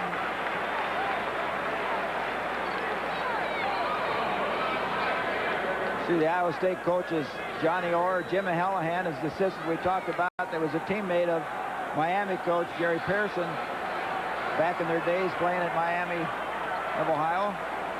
Elmer Robertson goes back to the line. A few moments ago, he made 2 that put Iowa State up by 3 points. Just there on the 1-and-1. Here again in Iowa State, you got to think about staying away from the 3-point. Staker going for it again. Staker. That's 2 big shots he's hit. And isn't that amazing? The guy has 2 points all the way through regulation and comes up with 2 clutch, long jumpers in overtime to pull Miami of Ohio within 1 and 28 seconds left to play. That's what makes college basketball so much fun. Well, the pressure really on Iowa State to control the basketball right now. Of course, inside of the 45-second clock, only 28 left. That's all they have to do is to run it out. This telecast is a production of the NCAA Communications Department. David E. Kaywood, Assistant Executive Director. Winner of this game, and we are in the overtime, will be in our Sunday bonus coverage game. UNLV is already won. That's our primary game I'm talking about. In the game you're watching, Iowa State and Miami of Ohio, the winner of this game will move on and take on Michigan. Michigan today with a 70-64 victory over Akron. Playing basketball at the Metrodome, and you saw Johnny Orr at the side there, almost as in church, reverentially watching the action going back and forth. Miami of Ohio has come out of the MAC with an at-large bid, and Iowa State, the number 2 seed in the Big 8. Let's now get back to the overtime. We haven't forgotten about Maryland and Pepperdine, but back we go to the Twin Cities. The crowd begins to cheer now as these 2 teams come back out on the floor. This is the first college basketball game that has been played in the Metrodome. They sold 27,500 tickets as of yesterday. They got a crowd of about 30,000 now. The Olympic team played an NBA All-Star game here, an NBA All-Star team here before the Olympics. Otherwise, this is the first college basketball game. Miami coming up trying to put some trap pressure on. Iowa State's moving the ball well. There's nobody there. There he is. And a foul. Again, they foul Elmer Robinson, who hit 2 free throws in overtime and then missed the front end of a 1-on-1 just a few moments ago. Well, you look at, it may be a good foul. You got Elmer Robinson, a freshman. He did hit 2, but he just coming off. When he hit the 2, Iowa State had a 3-point lead. He missed this one on the last time with a 3-point lead. So maybe a good foul, putting him right back into that situation after he missed one. Ice him down a little, yeah. Put the pressure on the freshman. It's a 1-point game, 78-77, Iowa State. Now Miami made some defensive changes. They've come back in with Carlton Claiborne, the big forward, the freshman. Iowa State has no men along the lane. Whoa, what's a big free throw.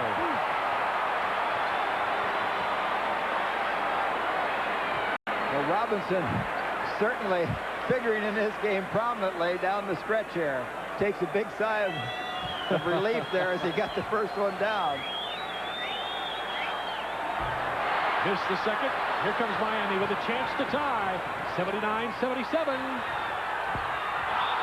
Above the rim, what's the call? Basket's good. Goaltending.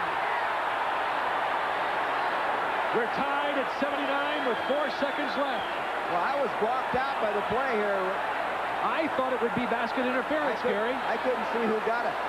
Now the officials are conferring again.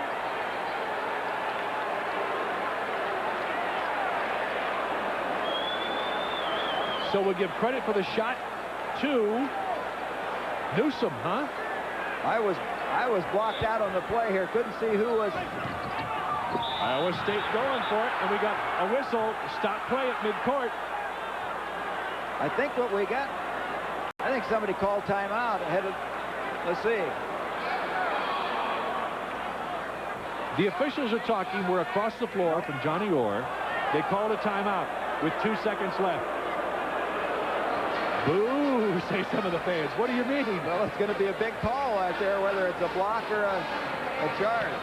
Now, let's take a look. We've got a replay of the basket that tied the game, and let's see what the call is. The call is, boy, the basket was good. Splits right here. We come back up. And boy, you see two people. You see Grayer and Harper both up there together. Hard to take tell. It from another angle. Need to shut his penetration down. 2 guys, Hornacek faked at him and let him through. And let's watch. You see Grayer go up. It was Grayer who got a hand on it first. A good call by the officials. Jeff Grayer got a hand on it. Basket interference. The 2 points count by Eric Newsom. And we got a tie ball game. 79-79. Johnny Orr talking to his Cyclones over there. Hoping for some kind of a whirling dervish last-second shot miracle that'll give them a win. Either that or we face double overtime. 2 seconds left to go in this overtime period. There's Jerry Pearson, Coach of the Year in the Mid-American Conference. Miami of Ohio. Boy, what a job both clubs have done battling back. Iowa State in regulation time, 5 down, or about 2.5 to go, fought back. And now Miami of Ohio down 5 points in this overtime, have come back. 2 great outside shots by Staker. Middle of the floor. They will inbound right here in front of our microphones.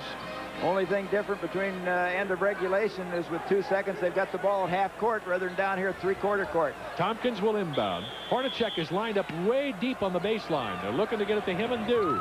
He'll get the shot. It's a good one. What a shot.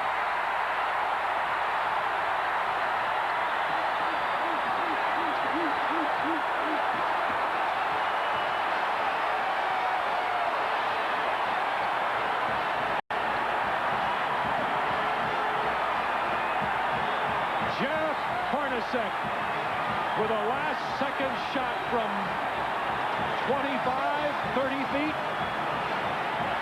This is a play that Iowa State has used time and time again in this last-second situation. They used to do it for Barry Stevens last year. They'll run him down the baseline and come out the sideline and get the shot, and he was unmolested even though it was from long range. And Hornacek had about 3 key baskets down the stretch. Jeff Hornacek.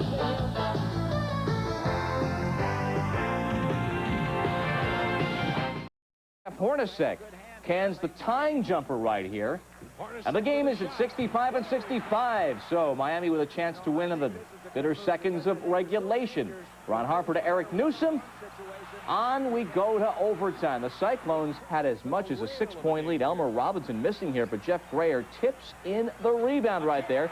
Cyclone fans eating it up in Minneapolis. Not a long drive to there. From Ames, Miami rallies, going for the tying shot in the final seconds. Newsom drives. Grayer interferes with the shot. Offensive basket interference. We're tied at 79. 2 seconds in the overtime. Jeff Hornacek takes the inbounds pass. There's Johnny, 81-79. Johnny Orr's team advanced. Between Navy and Tulsa, Minneapolis, the Metrodome is our next stop. NC State and Iowa. Hawkeyes in the dark uniforms, and Frank Herzog with a taste of the game. For those of you watching via ESPN, welcome to Minnesota, where Gary Wright has just hit 2 free throws to give Iowa their 4th point of the night. North Carolina State leads the Hawkeyes 6-4 here in the early going. Hawkeyes now for the 2nd time tonight trying this trap defense, and North Carolina State for the 2nd time breaks it. That's Chris Washburn with a miss. Here comes Iowa on a run. This is what I would like to do. They'd like to get out in the transition game. Good move, strong play by Banks. Andre Banks with his first field goal. That was a pretty move. That game in its entirety when Navy and Tulsa are done. But now, from Minneapolis, we'll switch down to Charlotte in the Southeast for just a second. Western Kentucky in their white uniforms has a big lead, and here's Jim Thacker. This will be a strong, important 12 minutes for Nebraska here in Charlotte. They're trailing Western Kentucky by 15 points. There's the time remaining, and Western has been leading by as much as 17 points. Going inside here in the second half, where they had been shut off in the first half. There's Kennard Johnson coming up short on that one, and Day with a rebound. Jim Thacker and Dave Gavin with you, and Western Kentucky showing a lot of power on the inside, and a charging foul chalked up against Carr of Nebraska, and Western will get the ball. Well, Carr had a good idea. See Navy leading Tulsa and Big David Robinson. He's for real, Jim. Well, he must be the guy doing it. Tulsa has a very disciplined team under J.D. Barnett, but Navy winning that Colonial Conference and tournament, having another great year with Robinson. Another team in that conference suffered a tough loss today. Richmond, 1 point to a good St. Joe's team. Fine coach there, and Dick Tarrant. Now inside comes Tellis Frank. Around and around she goes. Well, Tellis Frank notches another one for Kentucky, and it's 51-36. Hilltoppers looking so very strong there. So from Charlotte in the Southeast, back we go to the Dome. Navy and Tulsa. Midshipman in control. Ralph Packer and Dan Bonner on the call. Navy leads it by 13 with 11:29 to go. Tulsa trying to get it back in bounds. 45 seconds on the shot clock. Navy's taken complete control in this game. 16 points to just 6 for Tulsa in this half alone. Navy hitting better than 60%. Tulsa hitting about 20. Butler clears it to Whitaker. He got it, and a foul on Tulsa. Not a very smart foul on Jeff Riley because it's his fourth. That's a very good point, Ralph. Riley trying to get down the court. He missed the shot. Good rebound by Vernon Butler. That's a great outlet pass. Whitaker being able to catch the ball in stride. Riley trying to make up for one mistake. Makes another one. You're right. That's his fourth foul. And Kyler Whitaker has 8 points. Is at the line. This is Ralph Packer along with Dan Bonner. We're at the Carrier Dome in Syracuse, New York. 60-44. Biggest lead of the night is on the boards right now for Navy with 11:10 to go. Now Tulsa having to play quicker on offense than they would like as Riley taps it in. 8 points for Riley. That time Robinson was drawn to the corner to defend against the jump shot, and there wasn't very many people inside available to block out. The thing that Tulsa will do is get after you defensively. That's what they're attempting to do right now against the midshipmen. You know what? Iowa on a roll against NC State. Frank Herzog and Gary Thompson at the Midwest in Minneapolis. A follow by Charles Shackelford with his first 2 points of the night. Gets NC State going again. But they still trail in this basketball game by 8 points. After taking a 6-0 lead, Iowa stormed back. Went up by 10 at 22-12 when Jim Valvano was forced to call a timeout. He readjusted things, got a bucket from Washington and that one from Shackelford, and he's cut it down to 8 points now. But inside they go again. Washburn is upset. Graveline is delighted. And that's Gary Wright's territory down there. They get the ball in him to him down low. He's going to be quicker than Washburn. He's going to hurt him in a man-for-man situation. Valvano explained it over there to the official. He said he's hooking him.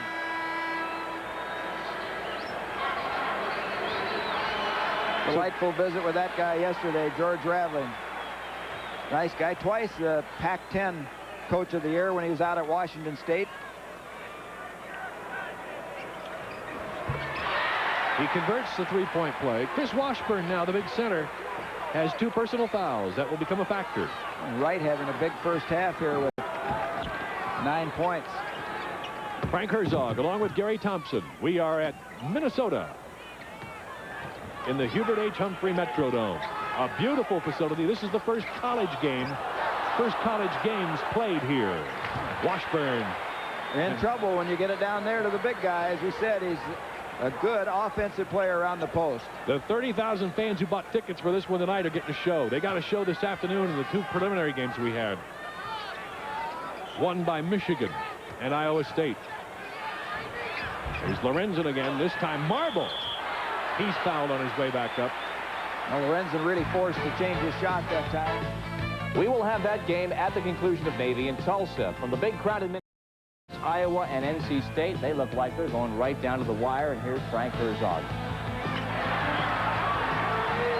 Roy Marble has gone to the foul line. Boy, and he's been there 10 times. He's only converted 4, which is unusual. The freshman shooting 75%. His team is down by 4, down by 3, as he's got his 13th point of the night. North Carolina State, again, Jim Valvano said their weakness is the last 5 minutes of a ball game. They lose control. Well, here they are under the 5-minute mark, and they've got a lead, a 3-point lead. Let's see if they can keep it. Probably that statement resulting from the fact that they really don't have a true point guard.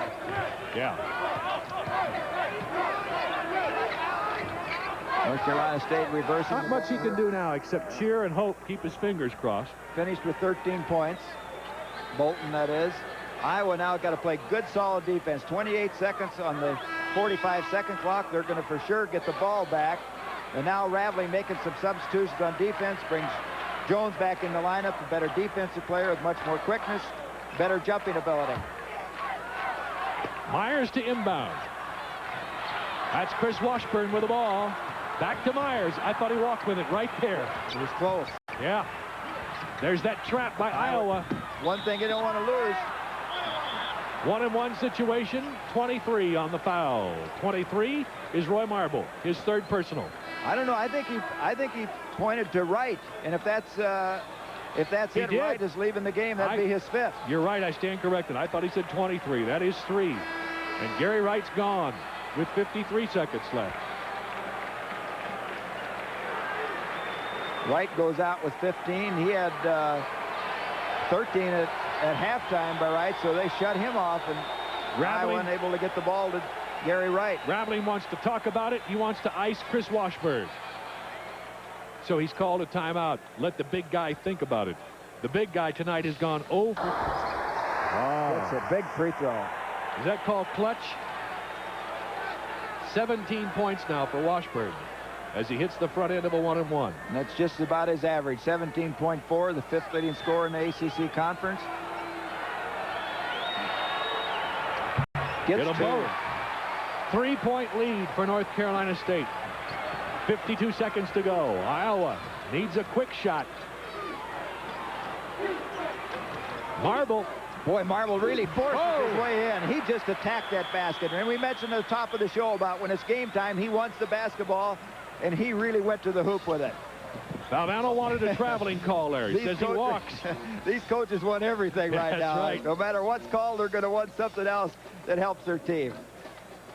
Now, Valvano told me yesterday that this situation is what he wants. He wants a 1-point lead. He'll be happy with a 1-point lead now with time running down. The shot clock is no longer a factor. There's 41 seconds left. He's happy with this. Let's remind you that this telecast is a production of the NCAA Communications Department. David E. K. Wood, Assistant Executive Director. The executive producer of NCAA Productions is James A. Marchione. Our game tonight was produced by Willard McDonald, directed by Brian Seif. Productions coordinator Kathy K. Bennett. Statistics all day long by Ted Tedesco. Nice job. Thank you. I'm Frank Herzog along with Gary Thompson, and we've seen a couple of great games here in Minneapolis today. This has been the big guns. This has been the big one. Back and forth, up and down the floor they've gone, challenging inside, shooting outside. It's been tremendous. Well, just a review on those other 2 games we saw on those scores. We'll give them to them. Michigan beat Akron 70-64. Iowa State beat Miami of Ohio 81-79 in overtime. Those were the 2 afternoon games. A couple other scores. Maryland beat Pepperdine 69-61, and Navy laid it on Tulsa 90-68. I'm surprised by that score. Tulsa's a good team. Navy's got the big Dave Robinson. Right.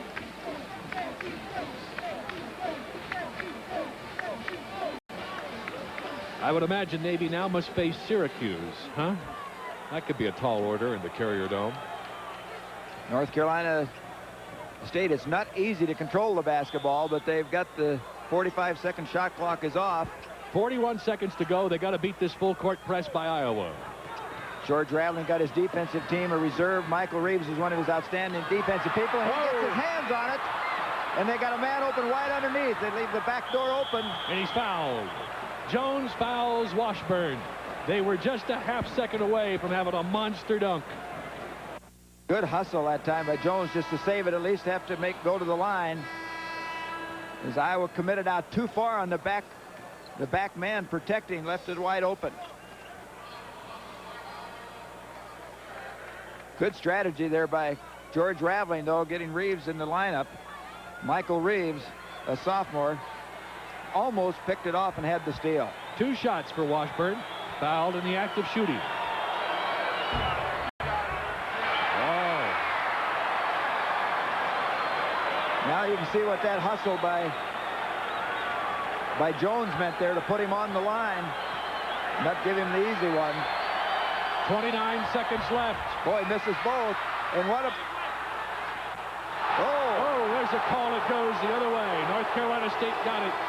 Boy, that looked like one of two things, that it had to be a foul. Maybe we can't see completely out of bounds. It looked like it rolled off of North Carolina State. I thought it went off of Chucky Brown, but yeah, the official may have ruled it an Iowa right player there. knocked it out. He's right there. That's right. Now NC State with 26 seconds left to go turns it over. And Iowa has a chance to win. 65-64. They're down 1. Got plenty of time. Maybe he shot too soon. We got a foul underneath on the rebound. And it's Roy Marble, I think, who created it. Jackson's going to be called for the foul. Well, I don't want to take anything away from Andre Banks, but they had quite a bit of time on there. Andre, not normally the outside shooter. You'll see him here. Let's see where he gets in penetration. Backs out. He's got an 18-footer. Little off balance as he shoots it. Think they had time to go for something better. Look inside, maybe get the foul as they're only down 1. Marble was so effective last time on just taking the ball in a power drive situation. Well, now North Carolina State has decided to call a timeout to ice Marble. Meanwhile, Valvano, see the numbers. He's 5 for 10 so far tonight. Actually, he's 5 for 11. Iowa fans had to be breathing hard because I thought at first it was Marble going to be called. Missed the 1-and-1. He's had Shackelford the rebound. Bad night at the free throw line for Marble. They've got a foul. They got to get it across the timeline. Iowa must foul, and we got a foul. Jones committed it. Look at Valvano. He's not too excited, is he? He smiled at the ref and said, "Don't mind me. I'm just crazy." Please, buddy, make them. The rest of you get back. And we talked with George Raveling about this yesterday. He says, get back. Valvano's hollering about this situation. He says, if we get it on a miss situation, I just want our kids to come down and scramble. Derek Wittenberg of the NC State bench yelling, "No foul, don't foul." There's 5 seconds left to play. North Carolina State leads it by 1, 65-64, and they're going to get a shot at free throws. Now you got McMillan on the line. He's been 4 for 4. The officials are going over to the scoring table now just to make sure that the McMillan is the guy who should be shooting the free throws. Iowa brought it up that maybe he shouldn't be, since McMillan hit 77%. Well, you've got Chucky Brown, a freshman, on that line. The one thing you've got to make sure you've told him, he's got 2 shots, and that gives him a tie, is to make sure that he would not go in and try for a missed free throw in this situation and pick up a foul. We're going to put the picture of Jim Valvano there in the lower left-hand corner for you after this next free throw. Right now, George Raveling has called timeout. He wants McMillan to think about it. Plus, I think he wants to set that final play, huh?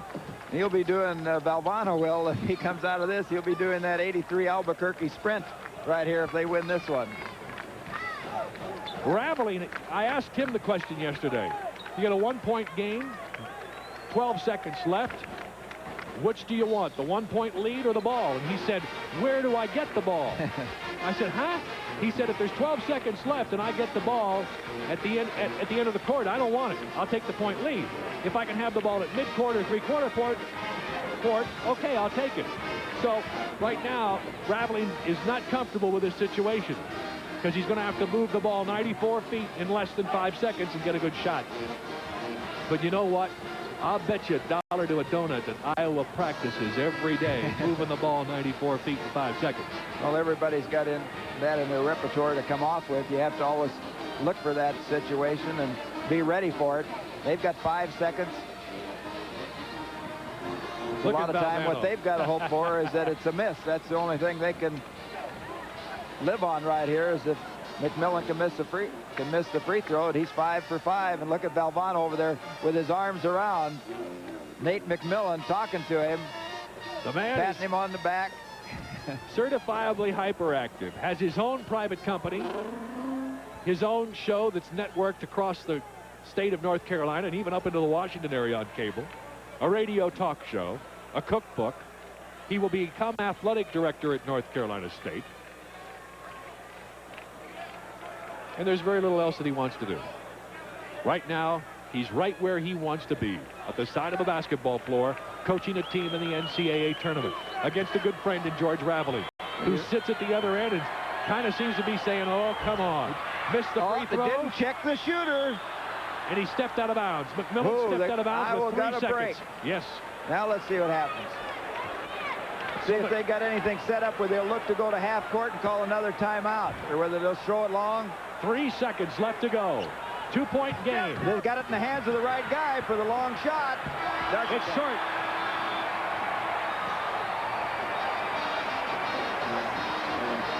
That's it.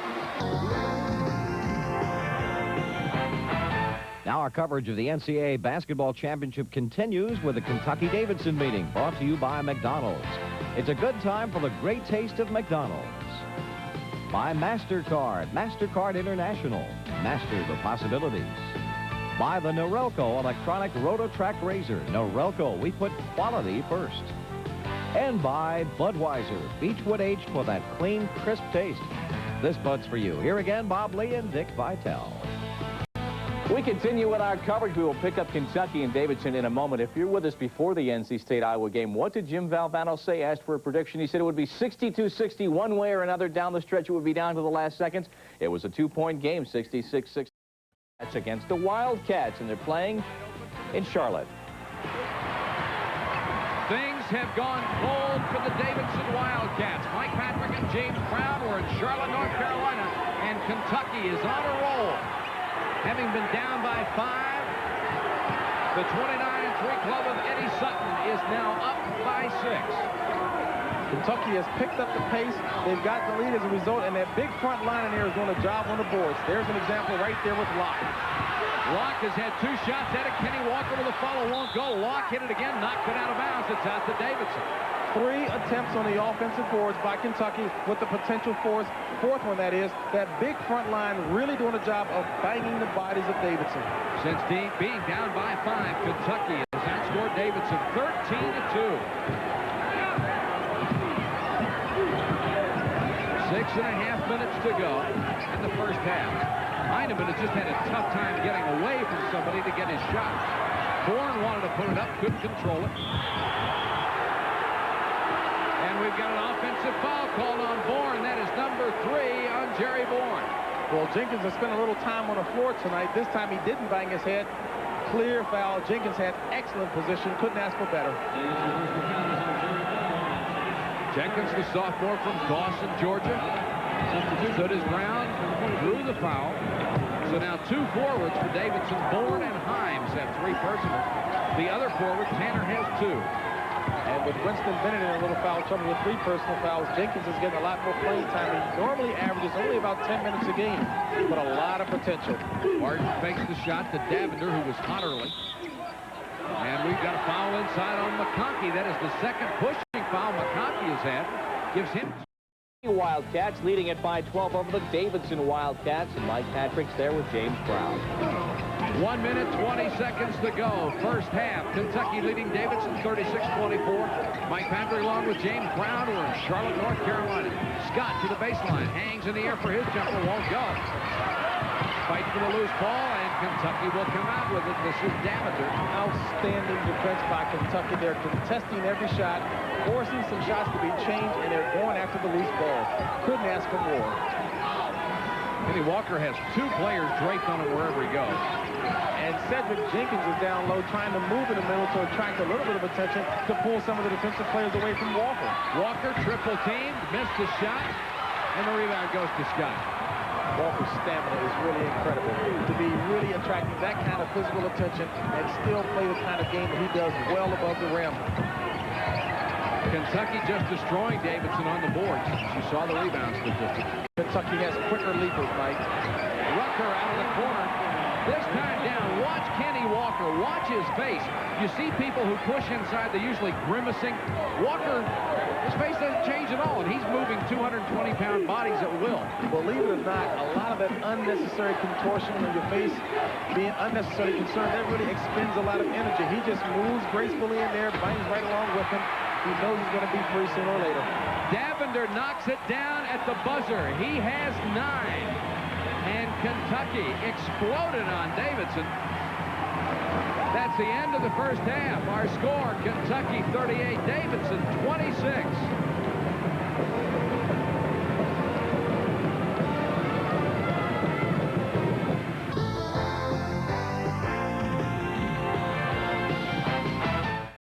Our primary game, Kentucky in charge of Davidson. Here's Mike Patrick. Kentucky on top of Davidson, 46-32, with 14:43 left in the ball game. Heineman right side to Rucker, short on the jumper. And another rebound for Blackman. Young man has 8 at 6'3". Davender has really done an excellent defensive job on Rucker. Rucker is so key in that playmaking position, and his timing has been thrown off. Bennett somehow got the roll. Winston Bennett with 8, and it's 48-32. Kentucky now by 16. Healthy Winston Bennett this year. Surefire All-American candidate for next year, without a doubt. Bennett just became the first player other than Kenny Walker to score here in the second half for Kentucky. But they continue to build the lead anyhow. Heineman forces the jumper, and it spins out on him. Looking at how well Kentucky is playing now, hard to imagine that last year, even with all of the talent that Skywalker possesses, he was the only guy, Skywalker, in double figures last year. Well, he's still averaging 19.6 points a game, but the others are between 9 and 12. That's important to have that supporting cast contributing as effectively as they are. Harden looks inside. Kentucky now by 16, looking to blow out Davidson. Good play by Tanner to knock it away. Shot clock is down at 7. Davender gets it to Harden. Harden, nice pass inside. Bennett had it knocked away by Bourne. 2 seconds on the shot clock, but they'll recycle it to 5 as the ball's knocked out of bounds.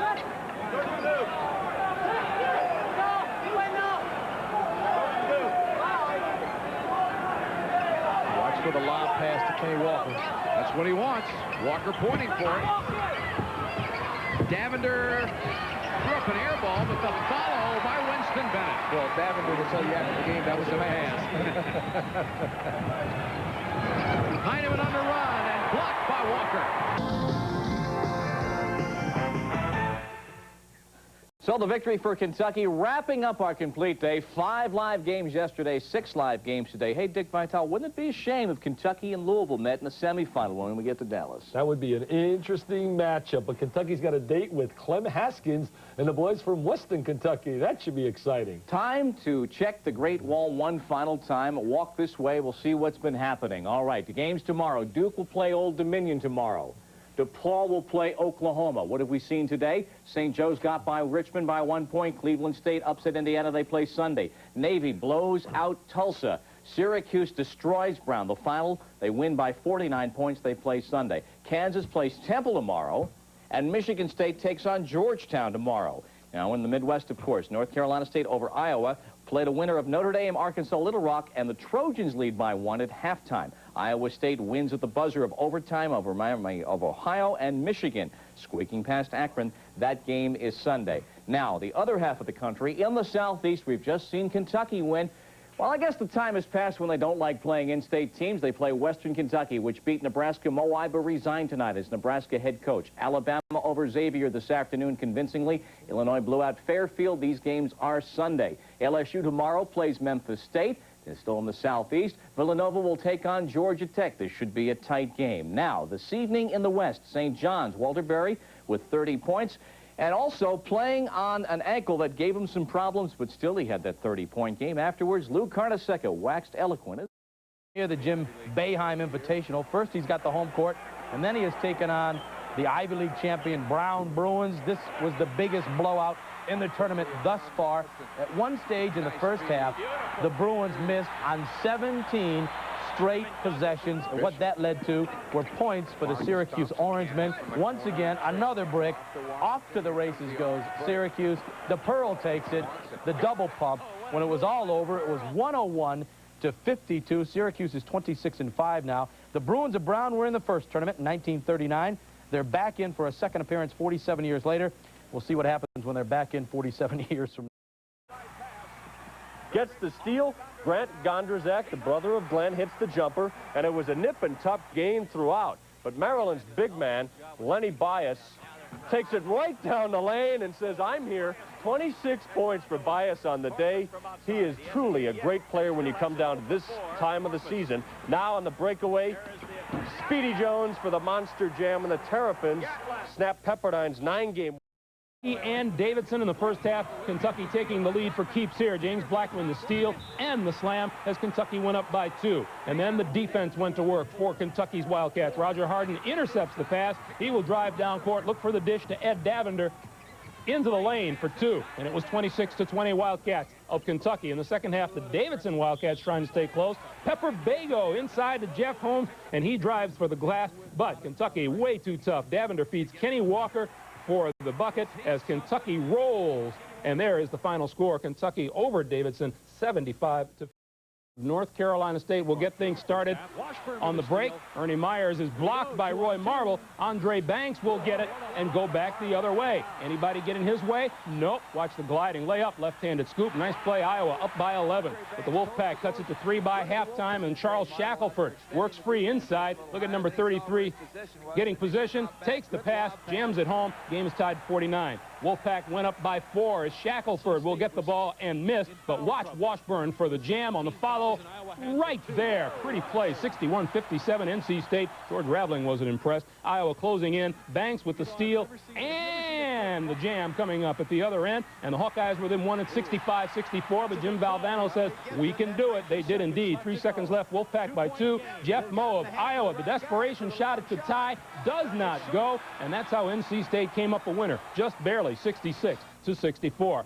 Meanwhile, Michigan and Akron, the Zips led by 2 at halftime, but the Wolverines were too big in the second half. Tarpley, the block, Gary Grant, the lay-in, and it was 56-50, Michigan over Akron. Akron didn't die, though. Eric McLaughlin, the long jump shot to move Akron within 2. But Michigan able to hang on. Butch Wade will miss the first shot down low, but watch Roy Tarpley, who didn't start for disciplinary reasons. He scored 13 off the bench, including that 2, 70-64. Michigan a winner. They are now 28-4 on the year. Notre Dame and Arkansas Little Rock. Early going, Little Rock's Paul Springer with the drive to the hoop as the Trojans took a 2-point lead. Irish go on top, though. Ken Barlow forcing the turnover. Scott Hicks, the feed for Mark Stevenson. He will stop and hit off the glass on the far side. Notre Dame led by 4, but just before halftime, Myron Jackson, the buzzer jumper, falls 40-30. Fairfield in their tournament opener at Charlotte, Lou Hinson's club forced the turnovers and capitalized with an early second-half run. From there, it was all downhill toward a 75-51 final. Alabama's Crimson Tide rolled past Xavier of Ohio Friday, 97-80. You talk about a player that performs in the clutch. Count on the Tide's Buck Johnson. He scored 18 of his 22 points in the second half as Alabama blew open a close one. Wimp Sanderson is hoping for just that, a close game with Illinois in round 2 Sunday. The Illini are coming in riding a 6-game winning streak. The Metro Conference's Memphis State Tigers blew apart their first-round opponent. Ball State could not contain William Bedford. He scored 16 points, blocked 4 shots, and basically closed down the middle in the Tigers' 95-63 romp. And the longest game so far in tournament play was a Southeast Regional opener featuring Purdue and Louisiana State. These two clubs had to play 2 extra sessions before matters were complete. When the dust settled, the LSU Tigers came out on top 94-87. They'll now meet Dana Kirk's Tigers in round 2. The winner will claw their way to Atlanta and the regional semifinals. For NCAA Preview, I'm Mark McKay. Heels ran into a fired-up Utah team. The Utes' up-tempo offense had them down by just 1 at the break. However, after the break, the bigger Tar Heels simply wore their opponents down. Brad Doherty kept pumping them in inside. He finished with 27. North Carolina takes it 84-72. The Tar Heels 27th win of the year. Alabama Birmingham also on the hunt for more wins this year. The Blazers earned their way into the second round with a 66-64 squeaker over Missouri on Thursday. The Tigers had a chance to tie it, but Jerome Mincy slapped away a pass with 6 seconds to go to preserve the win. UAB now takes on North Carolina in the second round in Ogden today.